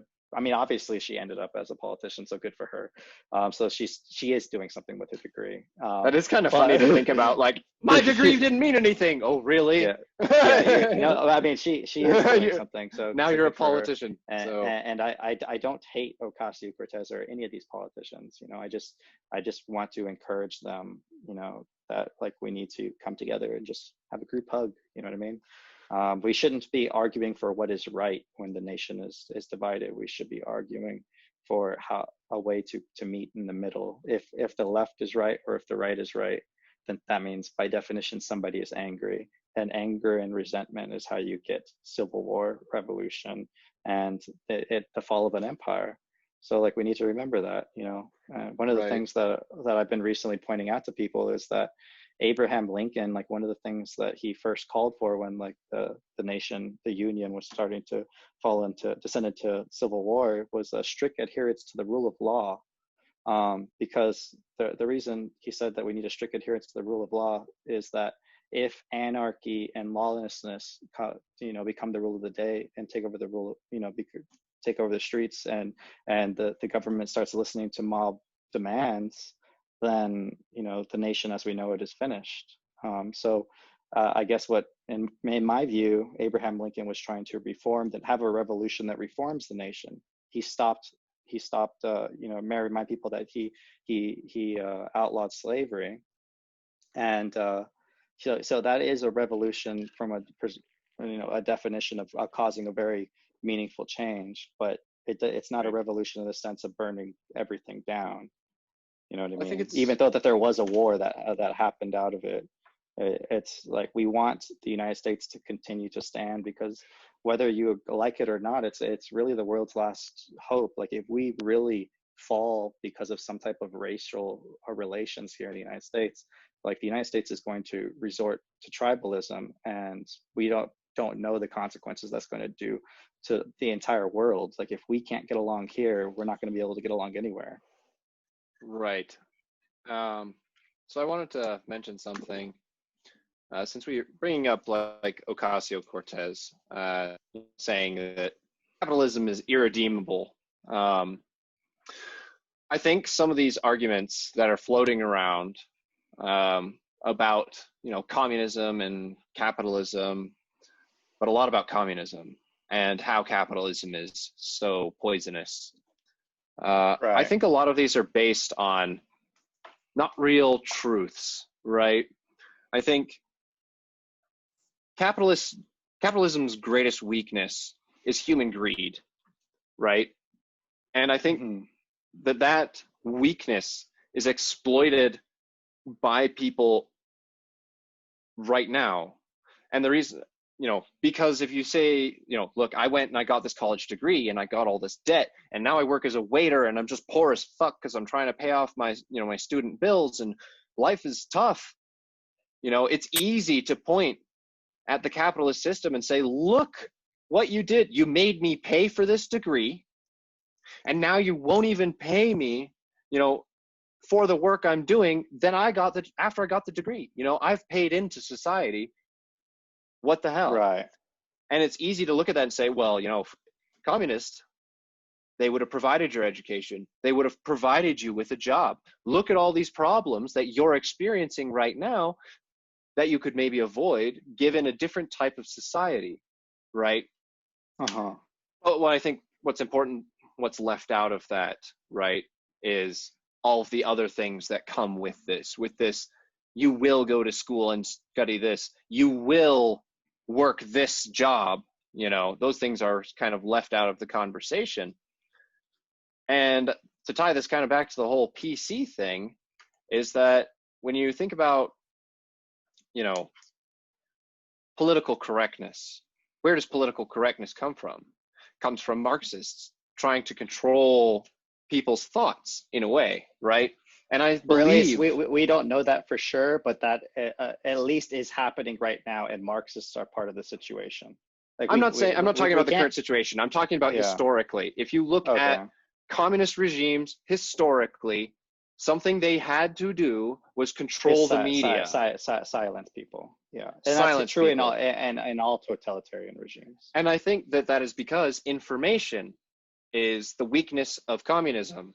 And so anytime there's a movement that is trying to deny people information, whether it be the president trying to deny factual information, or whether it be, anybody else trying to deny factual information, or trying to silence a voice of some sort, like political correctness, silencing people who don't agree with you, censoring them, cancel culture, doxing, these are all things that are intimidating people into thinking correctly. You know what I mean? Yeah. So can you see the note that I set up where it says like nope, I just see your desktop. Abolish just capitalism. Your desktop. Okay, so this is embarrassing. Yeah, it's been like that for a while. All right. Oh, that's I thought you were just trying to spice it up. No. Yeah. You're like, well, Kobe was like, can you see it now? No reason for riots. Did you draw that with a crayon? Yeah, I Oh. drew it on my iPad, and the only reason I pulled this up is because like this idea is complicated, and like as you said, Ocasio-Cortez says capitalism is irredeemable. Well, what is capitalism?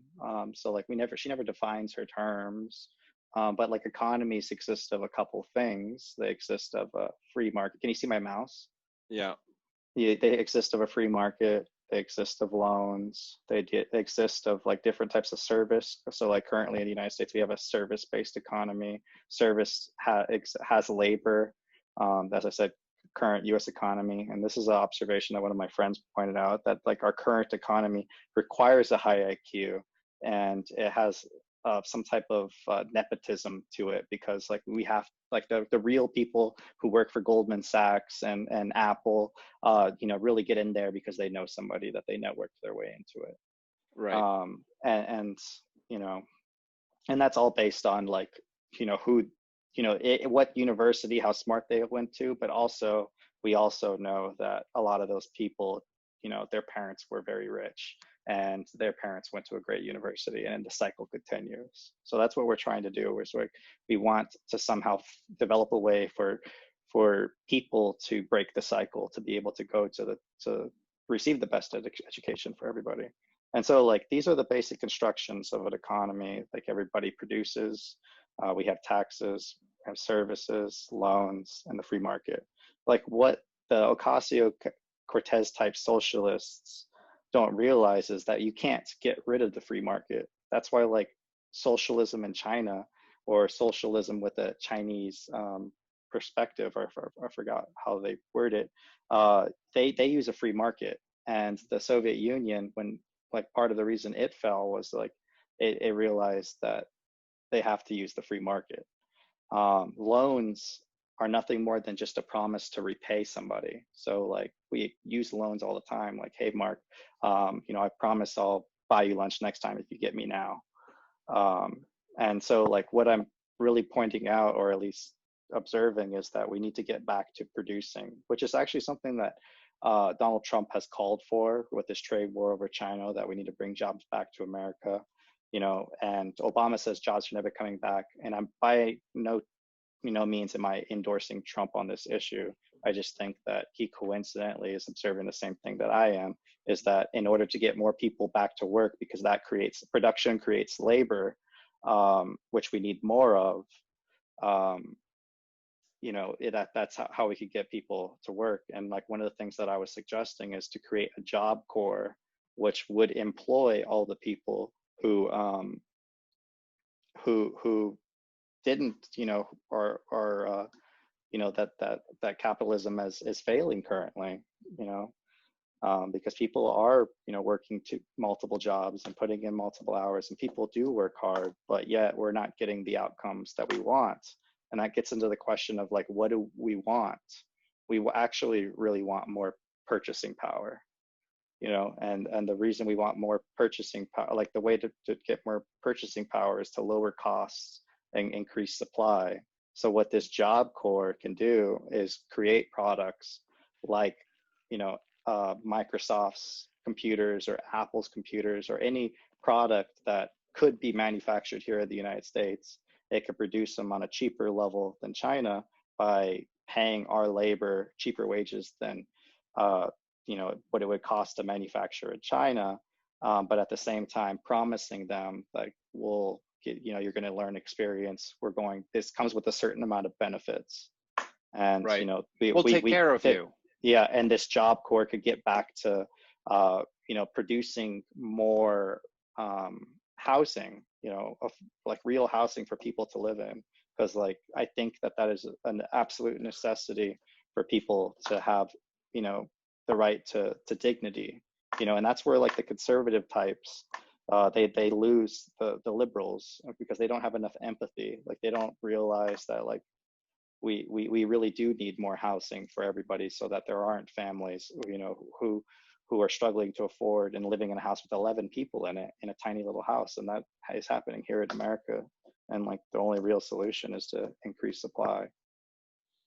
Right. Yeah. No, I was going to say, the thing about this sort of like Job Corps is, well, it's funny, there is actually a Job Corps that exists already. But the thing about this is that you could really inject this labor into pretty much anything that's just production, right? It doesn't matter if it's a house or if it's a, housing is important. We need housing. But I'm saying it's not limited to housing, right? So if you think about it like the military, actually, we do need housing to some extent because I just said we need housing. I didn't say we don't need housing. Oh, okay. Anyway, what I was saying is, if you think about this like the military, and you go into this Job Corps and you're assigned like, an MOS, which is going to put you into some type of manufacturing field, right? Whether it be electronics or steel or, whatever thing, textiles, it doesn't matter. But you learn a trade that will make you enough money to where you can live with dignity in housing that was built that you can actually afford, right? The thing about when you join the military is that they provide housing for you. They provide medical care for you. They provide you with an education about how to do your job. They provide you with an education about how to be, just a human being that knows how to take care of themselves. And then on the back end, they give you the education, right? And I think that this thing with the Job Corps that's important is that you could mirror this exact same structure and everybody kind of wins something. Maybe you're not getting paid a full wage as a minimum wage worker, but your quality of life is actually better because you're being provided most of the things that you need in life, right? That's how it is. Right. If you think about your E1 days, your income is like, if you look at it like a hourly, it's like what, $2 an hour or something. Mm-hmm. But your quality of life is actually pretty decent because most of your large concerns are taken care of at the time, right? And you can still be providing something to actually help build the economy. So it's not just a huge loss on the government. The government foots the bill of taking care of you in order for you to turn the engine of production, which in turn helps the government, Right, but it's interesting because it doesn't necessarily have to be that the government is paying for it. Because if this Job Corps is working on behalf of the labor of the corporations, who the left would consider evil, I don't consider them that evil. I mean, I've worked in corporations. I could talk about that later. But if they were able to produce these products cheaper, then it would, be benefit society as a whole. Right. Well, even then, somebody has to pay for. The point I'm getting at is somebody has to pay for it, right? And if it's going to be like education benefit, it could be like a public-private partnership. The Amazon or Apple or whoever can pay the wage of the laborer, right? And then the government can pay for some other thing for saying, here, you did your part. Like the thing that I'm getting at is somebody has to foot the bill, right? Because it's not a good compromise if you're just going and getting paid nothing for some giant corporation. Like that's not a compromise. That's just some giant corporation just using you. Right. So somebody has to pay the bill of you getting the benefits on the side. Well, here's the thing is that there's actually tons of capital waiting and ready to be deployed by all of these private equity companies. They're all holding on to cash, waiting to something for something to happen because our economy is going down, and like I don't care necessarily what the Republicans say are going to tell, or what Trump is going to tell the American people, to try to get reelected. Like the economy is getting worse, and all of like the actual real people working on Wall Street know that like the economic considerations and impacts from COVID-19 alone is disrupting our supply chains. So like we know things are going to get worse, and like the real problem like we're seeing here in capitalism, at least from my perspective, is that the problem arises from capitalism's inability to freeze credit. So currently, like we're in a pandemic, but yet you have a loan on your house, and in many states, you're still required to pay the loan on your house, pay the loan on your car, pay your mandatory payments that you have for your cell phone and your insurance and all of that. And as this demand for the economic, output is coming upon you, in theory, we should be able to say time out, like for these. For 8 months, like you don't have to pay these loans. And sure, that sucks for the person whoever gave the loan. You know, that wasn't what they originally agreed to. But what I would argue is that, you know, when a bank gives a loan, that they actually are supposed to do a real risk assessment. And last I checked, pandemic, although they only happen every 100 years, should have been part of the risk assessment. And considering that like people like Bill Gates have been openly speaking out of like this being a real risk within our near future, then this should have been priced in. And so the fact that these banks are giving loans, you know, and still demanding to be compensated for the percentage, the yield, the amount that they, you know, whether at 8% to loan this money out is kind of messed up, because you're exploiting harsh economic situation when it doesn't need to be this way. And like, I need to point out that the Fed's only way of really dealing with this problem is to just answer like the problem with debt by issuing more debt. It just keeps printing money through quantitative easing. So quantitative easing, for people who don't know, is just a fancy way of saying it's printing more money. And that's currently what's happening in our economy. And we don't know if inflation, hyperinflation is going to hit us in like Nazi Germany. Like, we really don't know. Like, some economists would argue yes, some would argue no. You know, the real answer is we don't know. Like, we can't, you know, somebody's going to be right, somebody's going to predict it, but we don't know. It just seems fishy. It does seem fishy, and it also seems, you know, just unfair at the heart of it, the way that things are kind of panning out, especially if you think of, you know, how you just defined loans a little bit ago, where it's like, well, at the core of it, a loan is, hey, I'd like to get this, could you spot me? Sure, no problem. It's exactly right? what it is. But with the demand to be compensated for the person giving out their money, because they could have gave that money out to anybody. Why you? Well, Mark, you know, I'm willing to give you $1,000 because you got a job. I know you got consistent cash flow. You know, I know you're not that much of a risk. Whereas somebody who doesn't have a job, doesn't have any cash flow coming in, I'm not going to give them a loan, or at least maybe I'm going to be less willing to give them a loan. And that's kind of what how loans are given. And there has to be some type of economic, in capitalism currently, there's an economic incentive to when you give out loans, you know, that you're compensated is in some capacity for a yield. And like the best example is a credit card. I mean, I understand that, but what I'm saying is that compensation does not need to come at the cost of everybody's well-being in a time of crisis, right? Exactly. That's the point that I'm getting at, is that you will be compensated, but the economy is taking a shit. You're well aware that it's taking a shit, you know, like, you know that the situation isn't good. And I think that it is ridiculous to demand that your people are paying you at these interest rates that they agreed upon in a situation where they have no way to get that money. That had nothing to do with them, you know? Yeah. It had nothing to do with them. And I think even if you put in, you know, a pandemic in the risk assessment, it's like, okay, so in the event, what all that would do is mean that the updated contract would say, you know, in the event of pandemic, you better pay us, you know, but it could be, you know, in the event of a pandemic, we will freeze this. That's what it should happen. Exactly. It's fair. That's what should happen. At least that's what I would argue. Yeah, and I would argue the same. And, you know, it's important to think, where does it trickle down to, though, right? Right. Because if everything gets frozen, right, you know, I don't have to pay my landlord, or I don't have to pay my mortgage, right? Those two are the same thing, because it's someone paying a mortgage, you know, unless it's paid off. But, you know, I don't have to pay this, they don't have to pay that, I don't have to pay the car loan. Okay, well, those banks that were expecting that money, right, you got to think about what kind of overhead do they have, right, just to operate, because they need to keep operating even while the freeze is happening, because they have to maintain things. Right. And I would argue that the overhead for keeping the banks just running and operating is very minimal, especially considering if credit is frozen, in theory, the bank shouldn't be getting charged either. That's what I'm saying.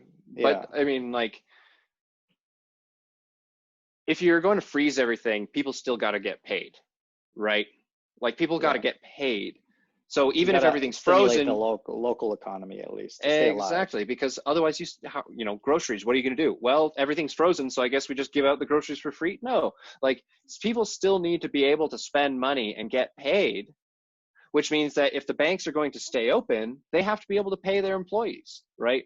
So where does that money come from during a freeze like this? Well, I mean, maybe it comes out of the bank. It is, after all, a collection of money that people agree to pool into for the bank to use, right? So it seems fair that the bank would then use that money to give back to the people who have invested in the bank by way of depositing their money, right? Like, you are the most important part of that business for the bank because it's your money funding them. Right. So, right. I think what's really the real problem of like, how can we do that? And when I started thinking of the how, I realized like the problem that we're facing is Adam Smith, is the essential idea behind capitalism, which is the invisible hand. And so the way that the banking market works is that, you know, it's not like we do have a central bank, which is the Federal Reserve, but there's also multiple banks that operate on their own interests. You know, so you have Bank of America, you have Goldman Sachs, you have J.P. Morgan, you have all of these banks, Deutsche Bank, all of these different banks that are competing with each other. So that's the capitalist theory of competition. And so the invisible hand, like all of these banks at the same time would have to agree to freeze credit. And like one of the problems of this is that with globalization and, you know, the international community, JP Morgan is also in China. JP Morgan is also in London, you know, Goldman Sachs and the same thing. And so like the banking system is a world banking system. It's not just connected, you know, to the United States. And so that it is very complicated because like, how do we just freeze credit here in the United States? I mean, you know, considering all this, I would suggest freeze credit for everybody in the world.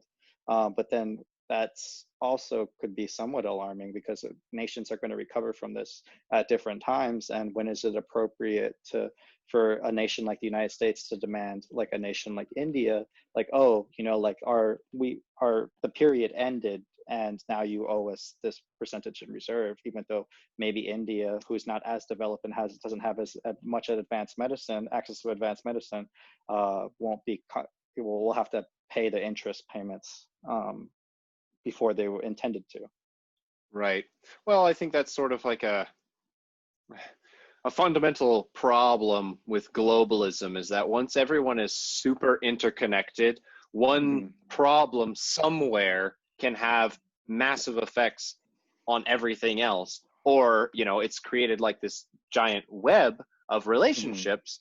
And when one part of the web has some sort of problem to where they can no longer, you know, be part of the global network, the reaction of the other, you know, nations may be to be like, well, tough cookies, deal with it yourself, you know what I mean, and just cut you off. And I think that there are examples of that in the world where, you know, nations have just been like abandoned, like, yeah, well, deal with it yourself. You're not really providing anything for the rest of us, right?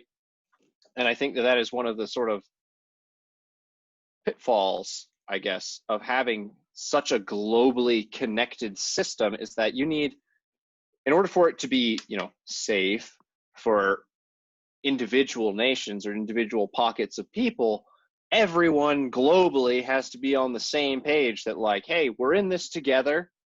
We get it. The objective here is not to, you know, crush you given the opportunity. The objective is for all of us to make it out of this together and keep, you know, persisting, to keep doing great things because we can work together, right? We can keep moving forward as long as we are relying on each other to compete with each other. You know, once you have eliminated your opponent, the game is over, right? Like, until you get a new opponent, and maybe that opponent will be someone from inside yourself, right? Look at England and the colonies that turned into America, right? Right. And that's they eliminated, they were taking over the whole world, and then suddenly, boom, new nation to compete with them, and things push forward. And I guess that's why like it's alarming right now with everything going on, that like one of the things that we should be considering is the danger between internationalism and nationalism. And both of them have had their consequences. Like internationalism is the communist camp, hyper-nationalism is the Nazi camp. So both of those worked out badly in the 20th century. What we need to do is like globalism, from my perspective, is naturally happening. We're becoming a more interconnected thing. I don't think anybody would really deny that that's happening. Like what we do not need to see is a rise of hyper nationalism where we lock down as nation states. I think like if we are going to participate in global trade, because like one of the ideas of trade is that when you trade with another party, you make everybody's life better off. You know, so like if the United States is going to create something like a Job Corps, it shouldn't have national aims in the sense of producing it cheap enough so only Americans can afford it. It should be trying to produce the cheapest product while also making it in Microsoft and Apple's best interests to be able to get this product out to the entire world and making it affordable. Because like when everybody has access to a computer, who has access to, you know, maybe the education that is freely accessible on YouTube and Khan Academy and all of that, who knows where, you know, the future of society is going to get. And like that's actually a worthy goal, and people could actually get to work via Zoom and all of this while everything's going on. And so I think that's why I specifically say computer. But like this model could be taken to like anything, like from jeans to shoes. Also, another observation, like what I realized, and you know, because there's many reasons, like the Ocasio-Cortez, the Bernie Sanders, there's many reasons to hate capitalism. Like they are right, like in some sense. You know, I think they go a little bit too far, but like capitalism requires competition, and it also requires like we have different classes. So like if you take Nike, for instance, you have their $40 shoes, and then you have the Air Jordan $300 shoes. But how much does it cost to make an Air Jordan versus the $40 shoe? It's probably the same thing. And what we're currently seeing in our current system, capitalist structure here in America, is you have companies like Nike who are marketing themselves to the different classes in society. And what I would suggest is that is fucked up from both a moral argument and an economic argument. Because like if you scale these badass Jordans up for sale and you make them only $50 and you only get the best basketball shoes on the market, Nike only makes the best. So like if you buy them and it costs $80, like they are going to be the best. You know what I mean? It only costs us so much money to make it, that they're actually out for a profit, and not their real mission is to not give the best shoes to everybody, making it affordable for all. And I think that that's where our spirit of capitalism is fucked up, is because the real mission should be the legacy of your company, that if you're making a new iPhone, maybe you shouldn't be still wasting the manufacturing capability to produce an iPhone 8. I'm sorry, you know what I mean? Like you could use that same manufacturing capability to make it even more efficient, so you could produce the next iPhone cheaper to give it to everybody cheaper, so everybody is happy. You know what I mean? I think that according to like economic theory, where you specialize in something, that is correct. You know what I mean? Like where a nation that specializes in making swords, who trades with another nation who specializes in making armor, makes everything better off. And so like I think if you take specialization to its logical conclusion, you know, a company like Nike who makes shoes would only put out the best shoes. Right. Yeah, I could see that. kind of interesting, right? I don't know. Yeah, I mean, it definitely is. You know, I think exactly what you're talking about earlier when I mentioned that, you know, the weakness of capitalism is greed. This is kind of what I was talking about, because you see greediness influencing decisions way more than, say, empathy, you know. And, you know, call me a bleeding heart or whatever, but I think it is important to be empathetic towards other humans. And it is easy to construct arguments against a system that not only allows, but in some cases encourages such intense competition and, you know, what's the economic term for where you sell different products, the same product, to everybody who will pay the highest for every product they can pay. The airlines do it. So basically they're not trying to compete. They're trying to compete at the minimal extent, like where they maximize their profit. They're Yeah, not, and essentially, like, not, you all they're buy not the trying. same plane ticket, but because you're buying it online, it costs different for you than it does the guy sitting next to you. It costs Right. the maximum what they think you will pay for it as an individual. Right.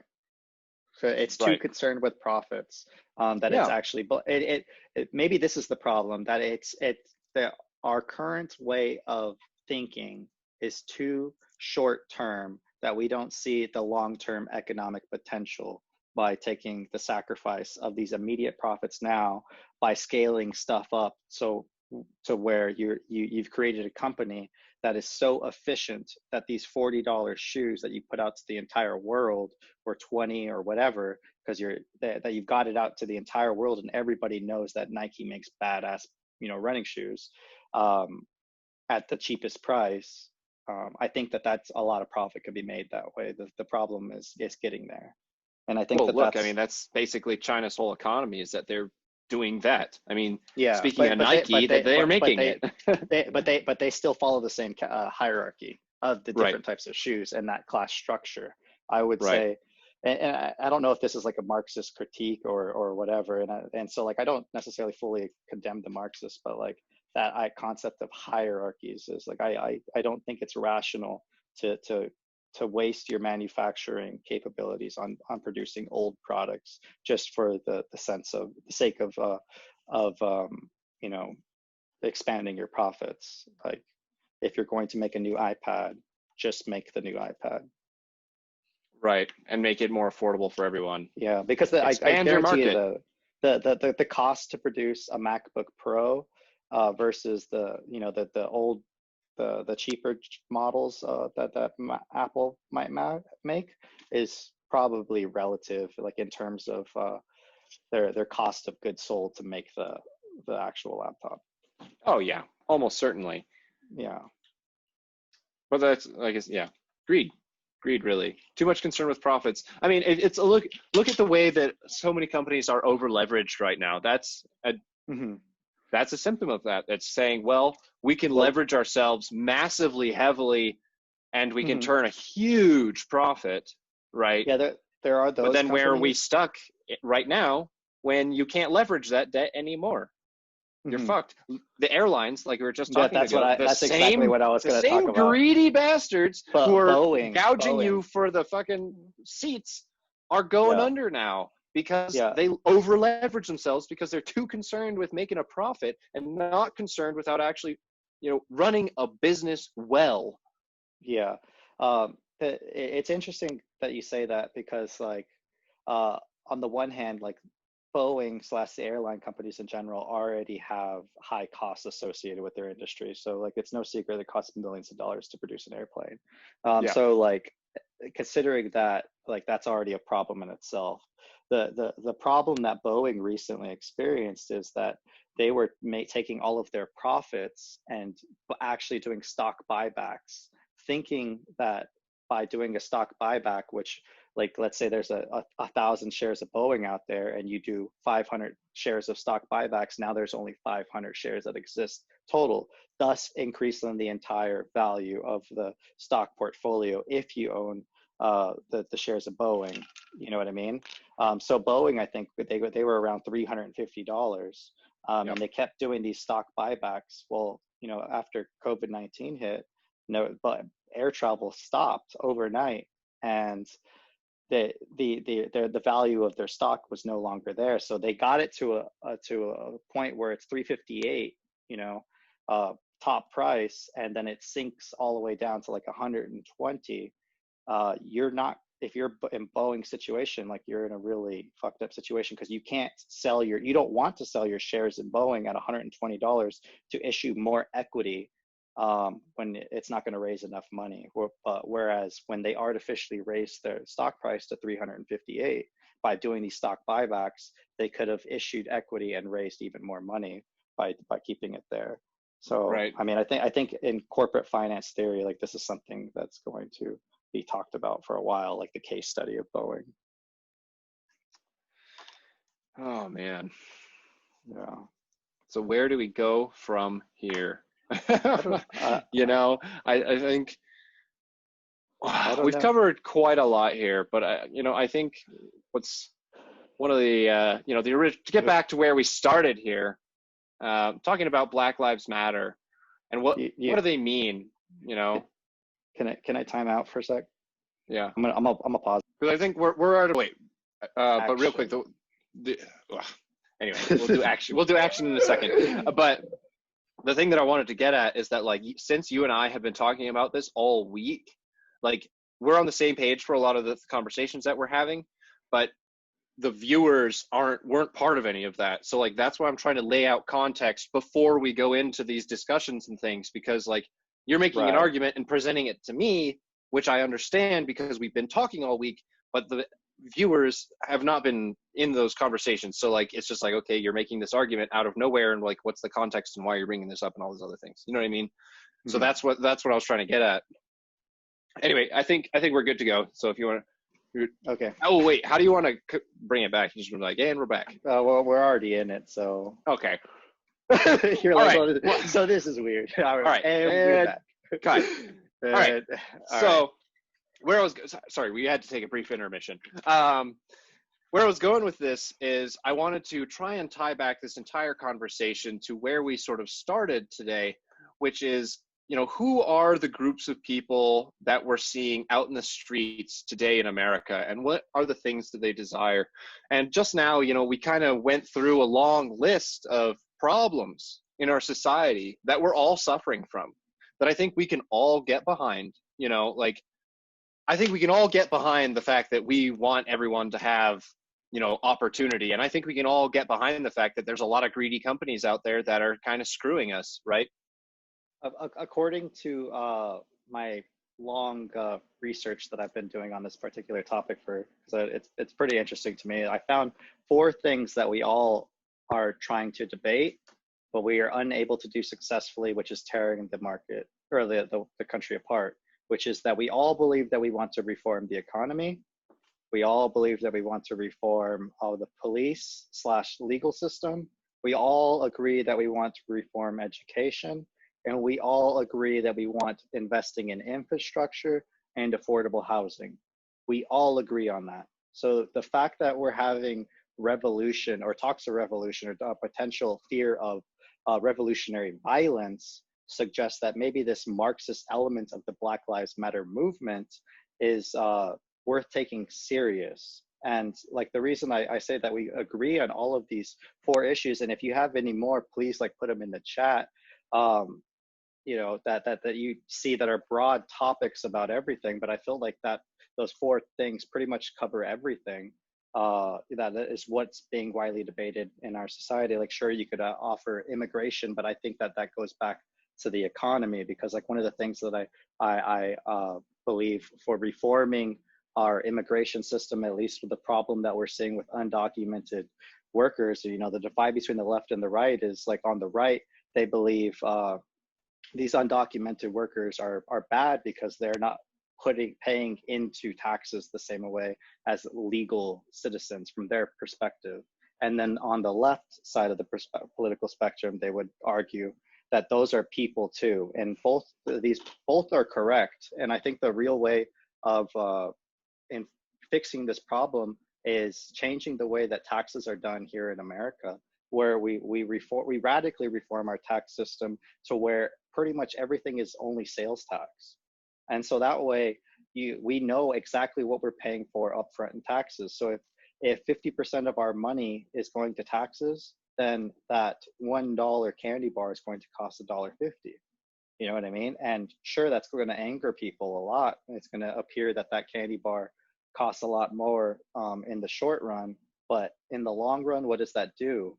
In the long run, that informs everybody in society what the real cost of taxation is in the country. So when taxation gets too high, by definition, that means that we're not doing something efficient, because it is possible to overly tax a country because you're just trying to take from one spot and do something else with the money. And the real solution is production of something to create wealth, to create economic growth, where everybody could get more marginal utility out of something. Right. But so that being said, the thing that I wanted to get at is that there's a lot of topics that we all agree on, right? And I think and what you just mentioned is that the problem here is we're divided in the way that we want to solve these problems, right? And I think that a large part of that is because there is not being, healthy discussion about the problems because of these, bundling politics. And I want to look at, how do the people at the protests want to solve these problems? Who are they and how do they want to solve these problems? Right. Because I agree that we need to hear what they have to say so that we can work towards a solution. But we need to know, is that actually the best solution? Just like you were talking about a moment ago, where, there's lots of different solutions, but which one is actually the best? We can't get there without having a discussion. Right. Okay.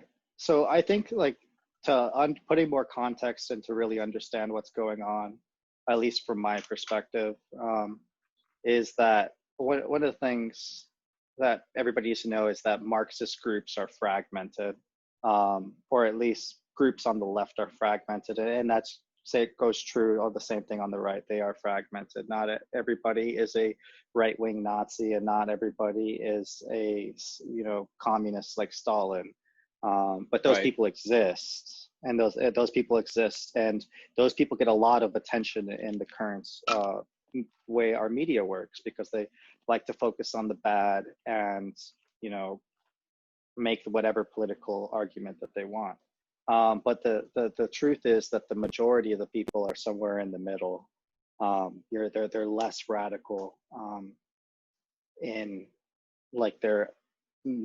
most people don't want violence, and at both radical ends of the spectrum, violence starts at somewhere. I don't know where that line, the violence starts, but it does start, and I think that that's very important that we figure out where that is. So these leftist groups, they are fragmented. They have the Antifa radicals who are dedicated to tearing everything down, right?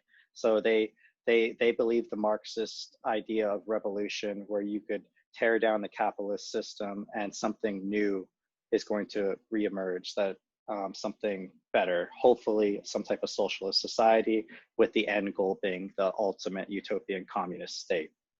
And socialism, what I mean is the state ownership of the means of production. So when the state actually produces a product, and I use product, for a specific reason, because the military is not an aspect of socialism. It doesn't produce anything, and if it does produce something, it's only death. Its design is to protect. Whereas when we're from the Marxist camp, when we're referring to production, where it's for more the individual or the collective to be able to get more actual wealth from, or marginal utility, more good out of a product. Right. And the end goal is from each according to their ability, to each according to their need. So everybody gets exactly what they want, and what they put in to the system. That's what they say. I mean, the thing with Marx is he's a prophet in the sense that he made a observation that society would inevitably end up at this communist state where everybody somehow figures out how to get along and to organize the economy so everybody has everything. I mean, it's really not that clever of an observation. If you just do the same justification for the Big Bang, eventually it would happen. Eventually, maybe our economy would sort itself out so everybody has everything. I don't think it's that clever. I don't know. But that's kind of what he was kind of getting at. And the disagreement arises is how, do we get to that point? And so for what we saw in the 20th century is they pointed to Marx's logical conclusion of a communist state, and they said we could destroy capitalism, that we could wage a war against capitalism. And from Marx's perspective, it's like an economy is the way things are arranged. So it's an efficient economy. You can't destroy capitalism. In matter of fact, it's supposed to be a gradual theory of industrialization and change. So like, most people don't know this, but like when Vladimir Lenin, part of the Bolshevik Party, first came to power in the Soviet Union, he had what was called the new economic policy, which actually used the free market. So like the glory years of communism under Lenin was actually, according to some people's definition, a capitalist state because it used the free market. Because Lenin knew that the free market was needed to stimulate the local economy.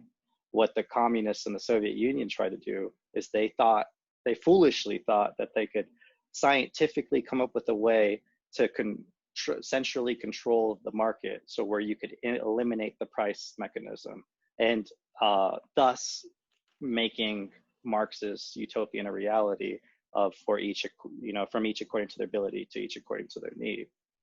And that didn't work out. It didn't work out well. I don't know. Just spoiler alert. Right. Well, I mean, I think there's something to be said about that. It's supposed to be this sort of gradual change, right? Because you need industrialization, you need the local economy in order to stimulate the grander economy, right? Right. And you need a ton of industrialization, right? His whole thing about the manufacturing needles or whatever, right, and the work hours in the day and all this other stuff is interesting and theoretically very much like sounds like a better place to be. And if you look in like China right now, which we mentioned earlier, China has a sort of blend. I mean, I just want to put this out there. I think China is doing some horrible things in the world, but if we're just talking about economics, they have an interesting blend between the free market and communism, right? I mean, it's working so far. It's, their economy has exploded. I mean, they're doing great. And obviously we funded a lot of that through our purchasing, which is, I think, why they realized that, the free market was a necessary part of that, because they had to acquire funding, produce more things. Right. Yeah, we don't necessarily know what the future of China is going to be, or the future of how like economies are going to operate. I think that question is actually free for open debate at this point right now, because the fact of the matter is that the United States is going to have to do something to their economy in response to the COVID-19 pandemic. Oh, and just in general. And this holds true to the entire world. And so what we're really saying is a reorganizing of the way we even think about economics, the way that nation states behave. Like one of the obvious things that was pointed out as part of the COVID-19 crisis is that our manufacturing capabilities in China actually fucked us, because Chinese produces our N95 masks and all of our medical supplies. And so like one of the things that I already know that is happening and as part of the discussion, they had something at the Kennedy School that they posted a video where they were talking about this concept of Roosevelt, the New Deal, kind of the same things that what I was talking about, some type of big initiative to be able to get the economy going. But what they want to do is invest in public health, which actually makes a lot of sense, and to be able to try to get this investment in some type of universal basic healthcare, which is probably going to be a huge issue in this next upcoming election, because the Democrats make healthcare a big issue, because it is a big issue. And Trump did promise to reform healthcare, and he failed, especially right now. So we're going to see this come up again. I mean, it's true. I know. It's just hilarious how true it is. And so like we're going to see this issue again. And so like what the Democrats are, or at least what I'm seeing starting to like come into place, is that they are going to try to use like, well, I'm arguing for socialism and they're arguing for socialism, but they're arguing for socialism in the sense of taking over the production of medical supplies and industry. I'm not saying that that's necessarily wrong, and I think that that's great, but I don't think that that answers the problem of poverty in minority communities as effective as a labor brigade would. Right. One creates more jobs, and one addresses the healthcare issue. Maybe we're not even able to deal with the healthcare issue at the moment because we're on the brink of a civil war / revolution. We don't know what's happening. We just know that we do know from history, from literature, even from the Bible, that when wealth inequality gets too great, in which right now, currently the United States, it is too great, that revolutions happen, that nations fall, that that it all comes apart. And that's something that appears to be well documented, and it is worth considering in our current political climate. Right. And it's definitely a pretty multifaceted issue that we have here, right? Mm-hmm. I mean, so yeah. There's no one solution, obviously, but I think, we've put out some interesting ideas of things that actually could potentially help and satisfy both sides, Mm-hmm. Tax reform, putting more money in our pockets, just right out the gate, put more money in everyone's pockets. Stop taxing everyone, all of this income tax and all this other shit. The tax them on sales tax, yeah. And then, or you talked about the labor brigade as a way to give people jobs and, again, put money in their pockets and provide them with a way, of social mobility in life aside from joining the military. Many people are object to joining the military for whatever reason, and there's plenty of them, and that's fine. But then what's their alternative option? Go to college or work some bullshit dead-end job where they're not even getting paid enough to live, right? Whereas if they had a third option, which was, say, the labor brigade, they go, okay, well, you know what? I don't agree with what the military is doing, so I'm going to go, make medical masks or computers or whatever, and then have, upward mobility socially and fill their pockets. And then, the other thing that we discussed with basically corporate greed and having too much desire to increase profits and satisfy shareholders, right? And for the short term, instead of looking and investing in your own employees that make the work happen. The employees are the ones who make the money. The shareholders don't make the money. The shareholders are lenders, right? Like, the shareholders aren't doing the work, making the money. The employees are, and the employees are not being compensated at a level that is even close to acceptable given the profit margins of some of these companies, and some of the companies with a lot tighter profit margins are some of the ones that actually treat their employees better. And I want to point out that was actually a Marxist critique of corporations in the capitalist economy.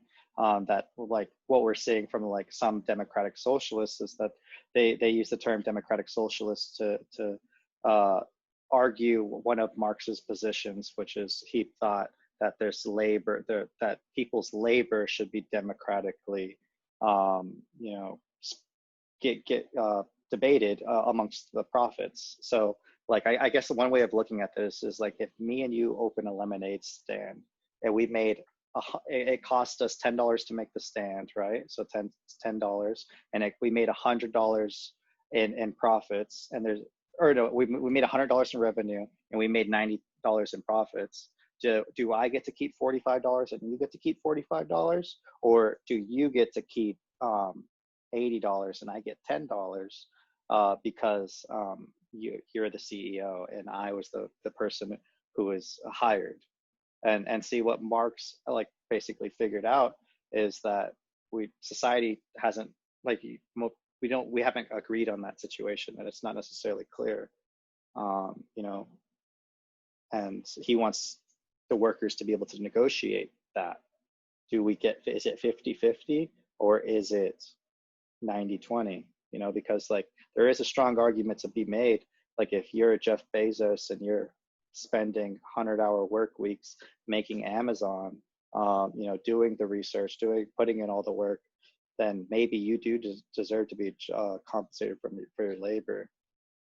Yeah, but I'm not making, I'm not making the argument that, the money needs to come out of the pockets of the executives and go into the pockets of the laborers. I'm making the argument that the profits of the corporation, which are separate from the board of executives, need to be going into the pockets of the employees, right? What is a business making profit? What is the point of that other than to pay the people in the business, right? That's the purpose. The purpose is not just to have money and accumulate money and then use that money to try and leverage other businesses to just have more money. The objective, if you look at like, a mom and pop shop that store, right? Their objective in running that business is to increase the well-being of the two people who work in that store, mom and pop. You know what I mean? And as you scale that up and they hire on new employees, their objective still is not just, at its core was to support themselves, right? And a lot of times, I think that the objective should be to support the people making the company work, right? And I don't, I've heard arguments all over the spectrum concerning this, that Jeff Bezos is a good example.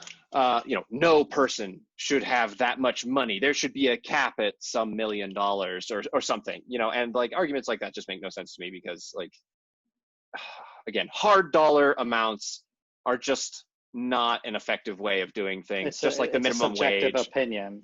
Yeah, it doesn't make any sense. Like using actual percentages and formulas to figure out what the share is or, whatever is a much more reasonable method. But, I think the problem here overall that we could all agree on is that the profit sharing currently from corporation to employee is basically zero.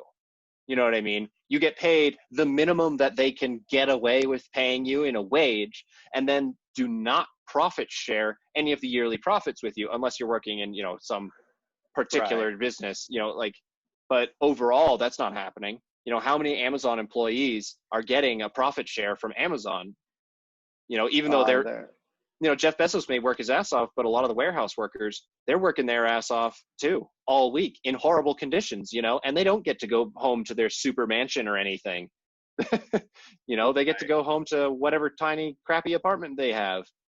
And they're still working really, really hard, and they're not getting paid out for it at the end of the year when Amazon turns a profit. And Amazon is turning a lot of profit. They're huge. They could definitely be sharing some of the love with their employees, right? But not to get too...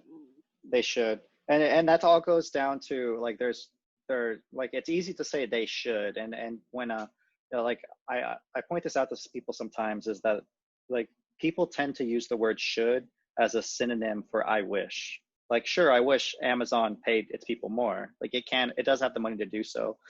So therefore I wish they would do it. But at the same time, like Amazon, like the reason it's got so rich is because it keeps investing in itself.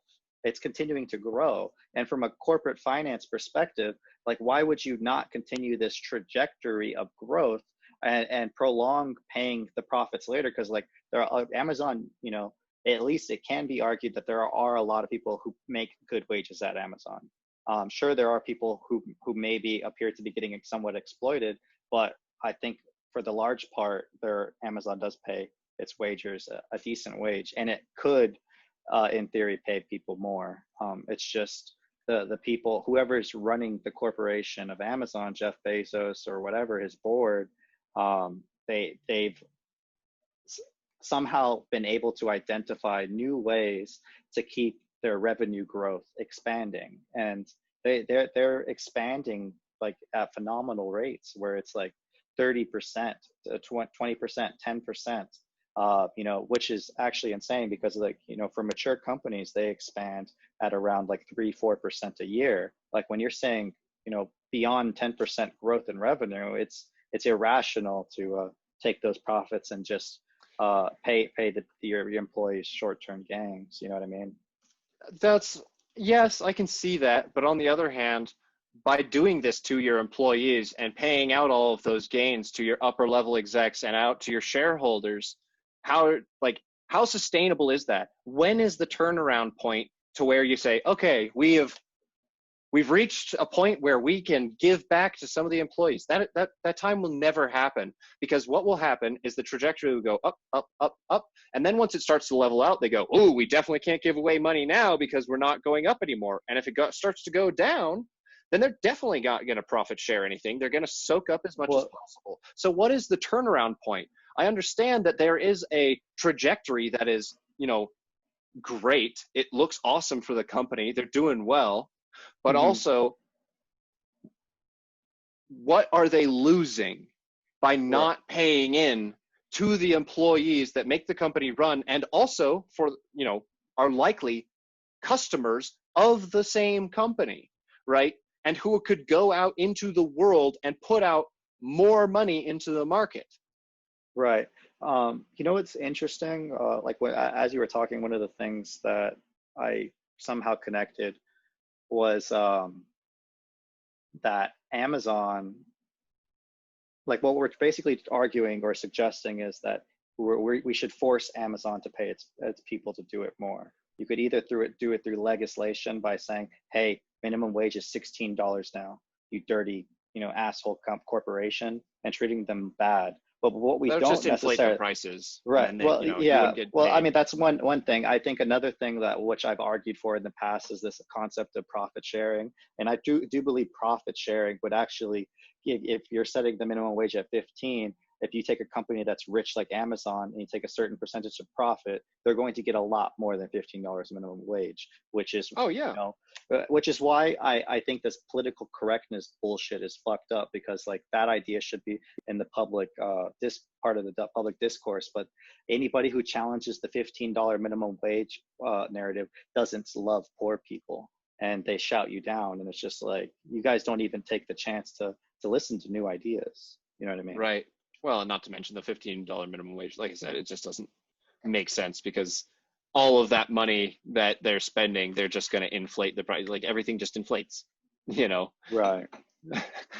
Somebody talking about like, I saw a post the other day where it said, I voted to increase taxes on landowners. So why did my rent go up?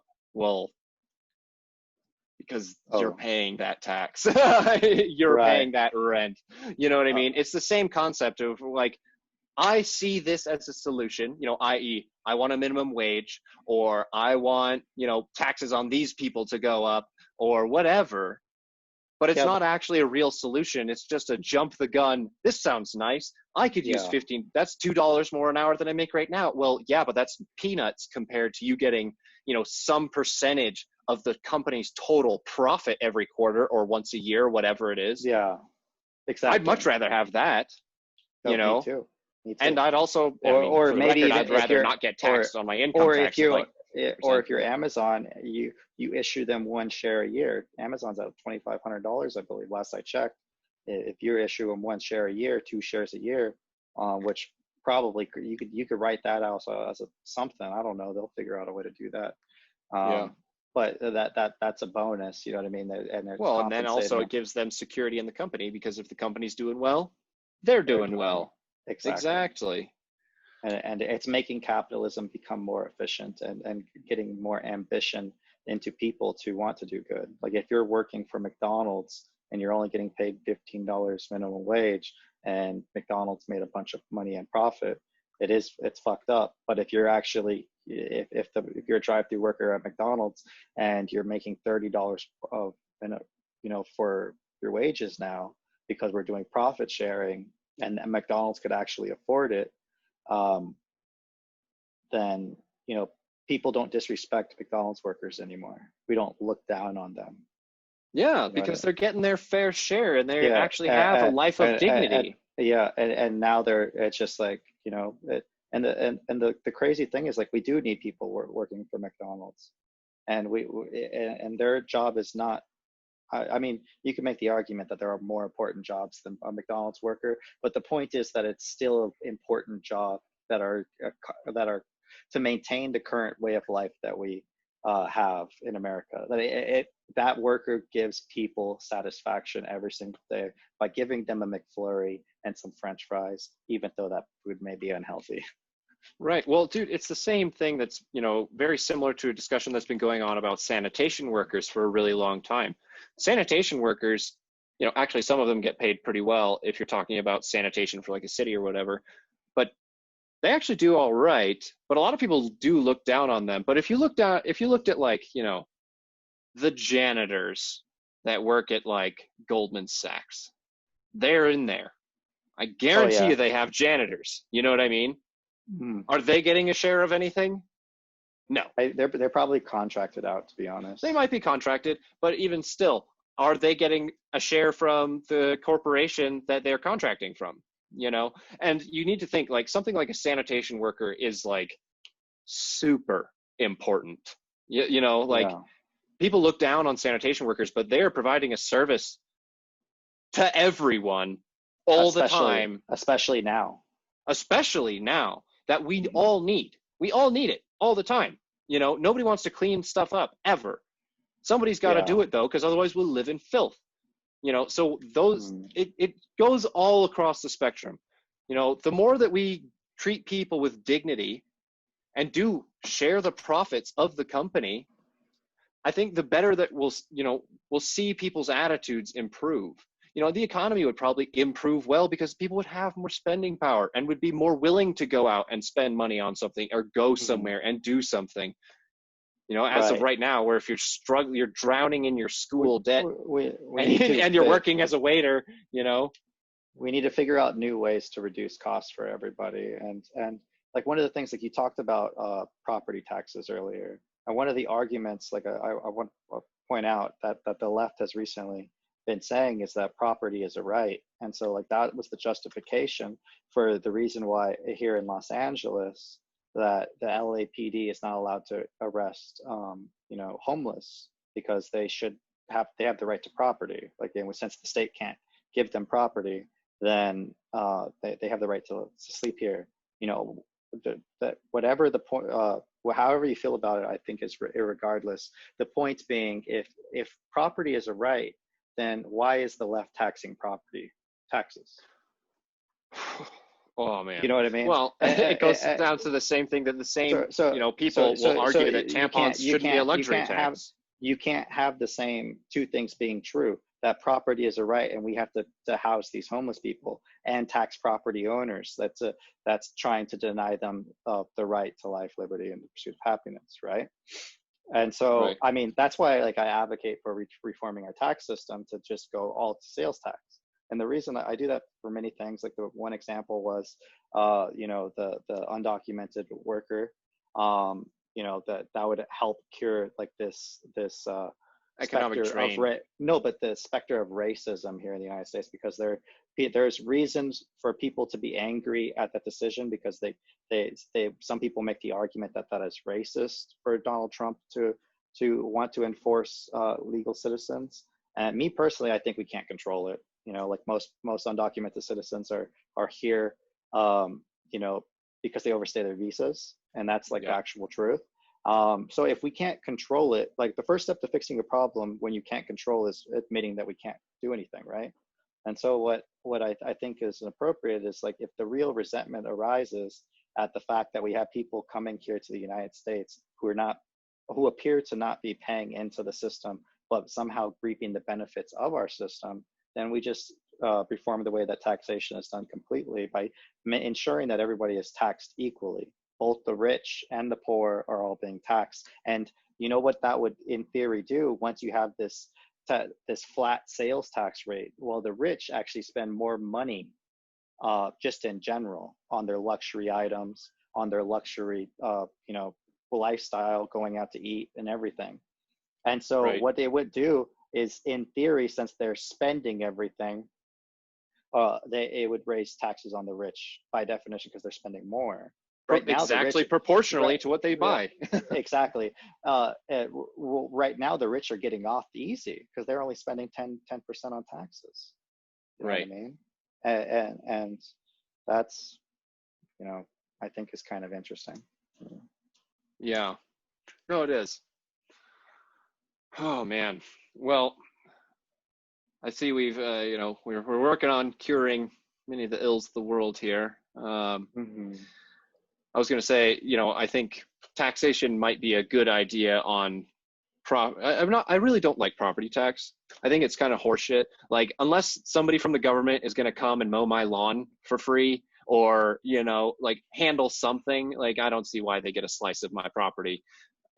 Like, why do I have to pay you to own it? I don't understand it, but I could see it in properties that are used to make a profit. Because, I mean, I could see that.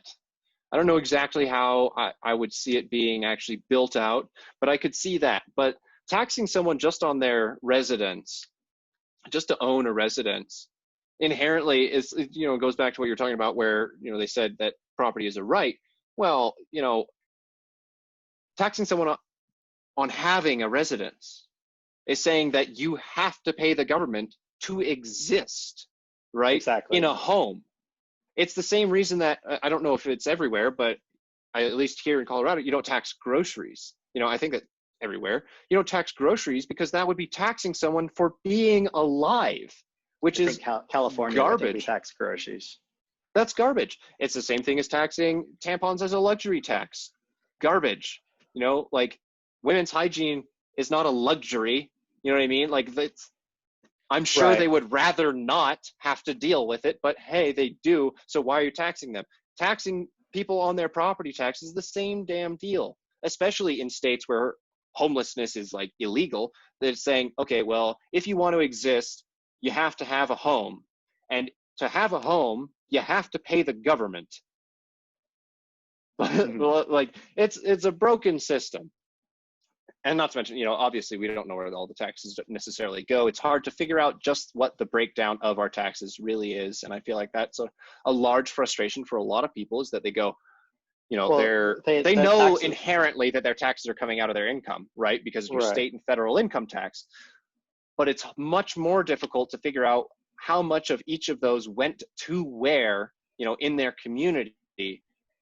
And I think, like you mentioned, it would get people to question how much we're paying taxes a lot more if every time they went to buy something, they had to pay a 50% tax on it, or an 80% tax on it, because then people would start questioning, where the hell is all this money going? And then you could look at, the GDP and try and figure out something to do with all of the sales and products produced and, bought and sold in the States, and pretty easily figure out how much money the government made in taxes in a year, and then question, where did all that money go, right? Well, here's something that's interesting and worth pointing out, that Barack Obama, I believe when he was elected the second time, he was asked a interesting question, which was, would you raise taxes on the rich if it meant that the state, meaning the United States, had less, or produced less revenue? And so, meaning less, they would make less money, they would collect less money in taxes. Barack Obama responded saying, yes, out like a principle of equity. So, like, that's the real heart of this leftist movement, is that they're denying rationality. So the rational thing to do would have been to go with something that's going to raise revenue. So you wouldn't raise taxes if it meant lowering your overall revenue to the state. You're intentionally hurting the state to target because you're angry at the rich, because you hate the rich and you don't really love the poor. Right. You know what I mean? Because a rational thing, if you love the poor, is that you would do something that would actually help benefit the poor. Yeah, you wouldn't intentionally make things worse. And what we're seeing here is some type of trend where people are defying their logic on trying to finding creative ways to justify making things worse, because when you raise taxes on the rich, sure, the rich are paying more, but it's not making our share of the pie better. It's actually making everything worse. Right. Well, a lot of that is going to come back to you ending up having to pay more on all of your stuff anyway. Because that's how trickle-down economics really works. Yeah. Is that the only thing that trickles down is the cost of everything from everybody above us. you know, especially if you look at like loan bundling, you know, like mortgages, buying packages of mortgages, and then passing on all the savings to, you know, us, the people, right? Like that's how it, from what I've seen, that's how trickle down economics works, is really that the top still just makes all the profits, and the parts that trickle down are debts, you know, that everybody else has to pay, whether it be through buying a more expensive product or paying a higher rent or, you know, having a higher interest loan of some sort. That's where all that's coming from, is you are paying for the profits at the top. Yeah, I mean, I guess like that would go very deep into like economic theory and just like the way that the economy is organized just in general. And I can't necessarily, you know, confirm or deny that claim. I mean, I'm not saying that this is necessarily the way it is, but this is how it appears to me to operate in the current system, right? Like in our current economic system, like trickle down economics, how it actually seems to perform. The idea, I mean, the whole idea behind trickle down economics is like, as the rich get richer, so does everybody underneath them, because their money will fall down and we'll catch it in the air with our hands. Like, but I think how it actually works is that when you enable people to hoard, you know, more and more wealth at the top, when you allow them to do that, it doesn't necessarily result in them spreading that around. And that's what we were just talking about a moment ago with the lack of profit sharing. Right. Well, here's another thing that most people don't understand the way our economy functions, is that when the rich, like, sure, you know, Jeff Bezos made like what, 27 million, or I don't know how much money, and he's got a lot of money in savings. Well, what is that savings doing? Well, I guarantee you, if you're Jeff Bezos, you don't have all your money liquid in cash. Like, you're very much diversified. And all of these rich people have people, you know, on Wall Street or some type of hedge fund, pension fund that is managing their money. You know what I mean? And so like what that really means is that when Jeff Bezos has his money in bonds or in the stock market, or in cash and whatever, even if it's in cash, what he's really doing is providing more liquidity to the market. Because when Jeff Bezos has his $27 million in cash in the bank, that's, you know, whatever amount, whatever the rules that the Federal Reserve sets to Goldman Sachs now actually has more money in deposits, and thus it could loan out more money. And that's how our current economy really works, is that they keep issuing more promises out, more IOUs. And when the thing like economic contraction begins to happen is when we make too many promises that we can't keep. We make too many checks that we can't cash.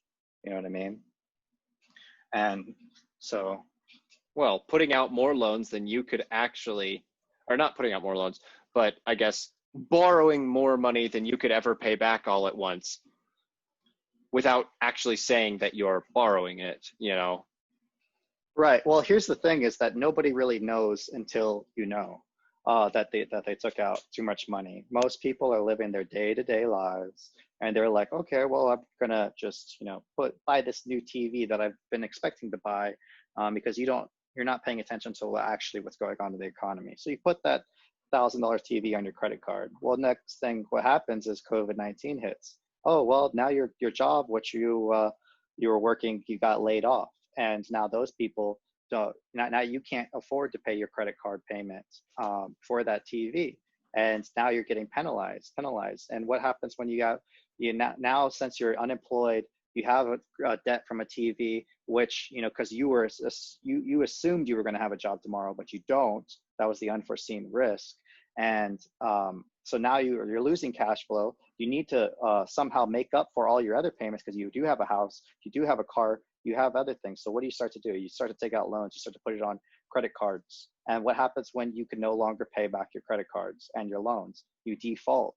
What happens when this happens on a large scale, you know, to individuals as well as companies? Because companies do behave the same way. They make a huge investment, investing millions of dollars, or in Boeing's case, buying back a whole bunch of shares, and it didn't realize that everything was going to tank. and then you don't see it, and that's how a crisis emerges. So Right. What I was more referring to is banks giving out more money than they actually have in the bank. So in the event that people want to retrieve their money from the bank, they can't actually pay everyone out. yeah, well, I think the thing that's interesting with that statement is that we're no longer the 1920s anymore, that most of our economy is done digitally. Right. Economic activity is digital. So like, I don't think that there's really a run on the banks in that way. If there was a run on the banks to like everybody pull cash, like what would happen is that the Federal Reserve, which mandates that there's the Fed, that JP Morgan. Yeah, they have to maintain a certain percentage of whatever. Yeah, they wouldn't be able to loan out more loans. But the thing is, like, the Federal Reserve has essentially taken off all restrictions. It has, like, interest rates are pretty much at zero, and interest rates are only really set by the amount of the mandate for reserves that the Fed puts on other banks. So it's just saying that we're kind of, when interest rates go negative, is that like they removed all barriers for the amount of loans that you could take out, that they could give out. And that's that's what I'm getting at. I think that's risky. That's where we're at in society right now. And I know. And as a response to all of the failing loans, all their only answer is, well, to print more money so they could issue more credit, because everybody has to take care of that failing credit card. You have to go to the bank and refinance that credit card. And so right. it's making everybody become more in debt. If capitalism had the ability to freeze credit, then they would be like, okay, we understand you were laid off. We understand that this is a fucked up situation. Continue to live your day-to-day life, and when you get a job and when the government says it's clear to resume business, then interest payments and all that start to go. However, like if you're able to pay off the loan, before that point, since it is an economic crisis, if you could pay off your loans and you have the means to do so, we would encourage you to do so. And the way that we do that is that you no longer have to pay interest on that. You know what I mean? Yeah. Well, which would free up more money in the money supply and making the whole overall economy more efficient. Yeah. So I think, is there any last minute things that you want to say? Yeah. One last kind of thing is just that this last week has been massively stressful, in that thinking about some of the problems that we're facing as a nation and some of the potential outcomes of how we approach these problems and march into the future. I think the last thing that anybody wants, well, I would like to say this, the last thing that anybody wants is some sort of a civil war or, race war or any kind of war. Like, I think that's the last thing on most people's list of desires. And the fact that we're having even kind of light discussions about it in America today because of everything that's going on is a sort of grim illustrator of our inability to communicate with each other about our problems. So I would like, I'd like people to kind of think about what we've talked about today and really consider, have they actually discussed the problems with someone and listened to them and tried to hear what they have to say, and not just been trying to win an argument and not trying to make themselves correct and not trying to get the other person to be wrong, but actually listening and trying to understand and coming to a compromise that we can all agree on.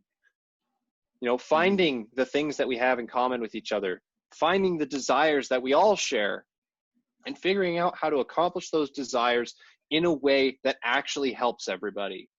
Not rash, quick decisions made out of frustration and passion, but actual thought out responses to adversity in our society. I agree 100%. I think you said it perfectly. That if we don't do that, everybody's already suggested it would happen, and it could happen. And we've already heard from our forefathers that it can happen again. And Dave Chappelle. And Dave Chappelle, you know. So that's something worth considering. And if America is worth preserving, then the message that violence is never appropriate should be around the entire political discussion. If something increases more violence, then that's not the thing that we should do.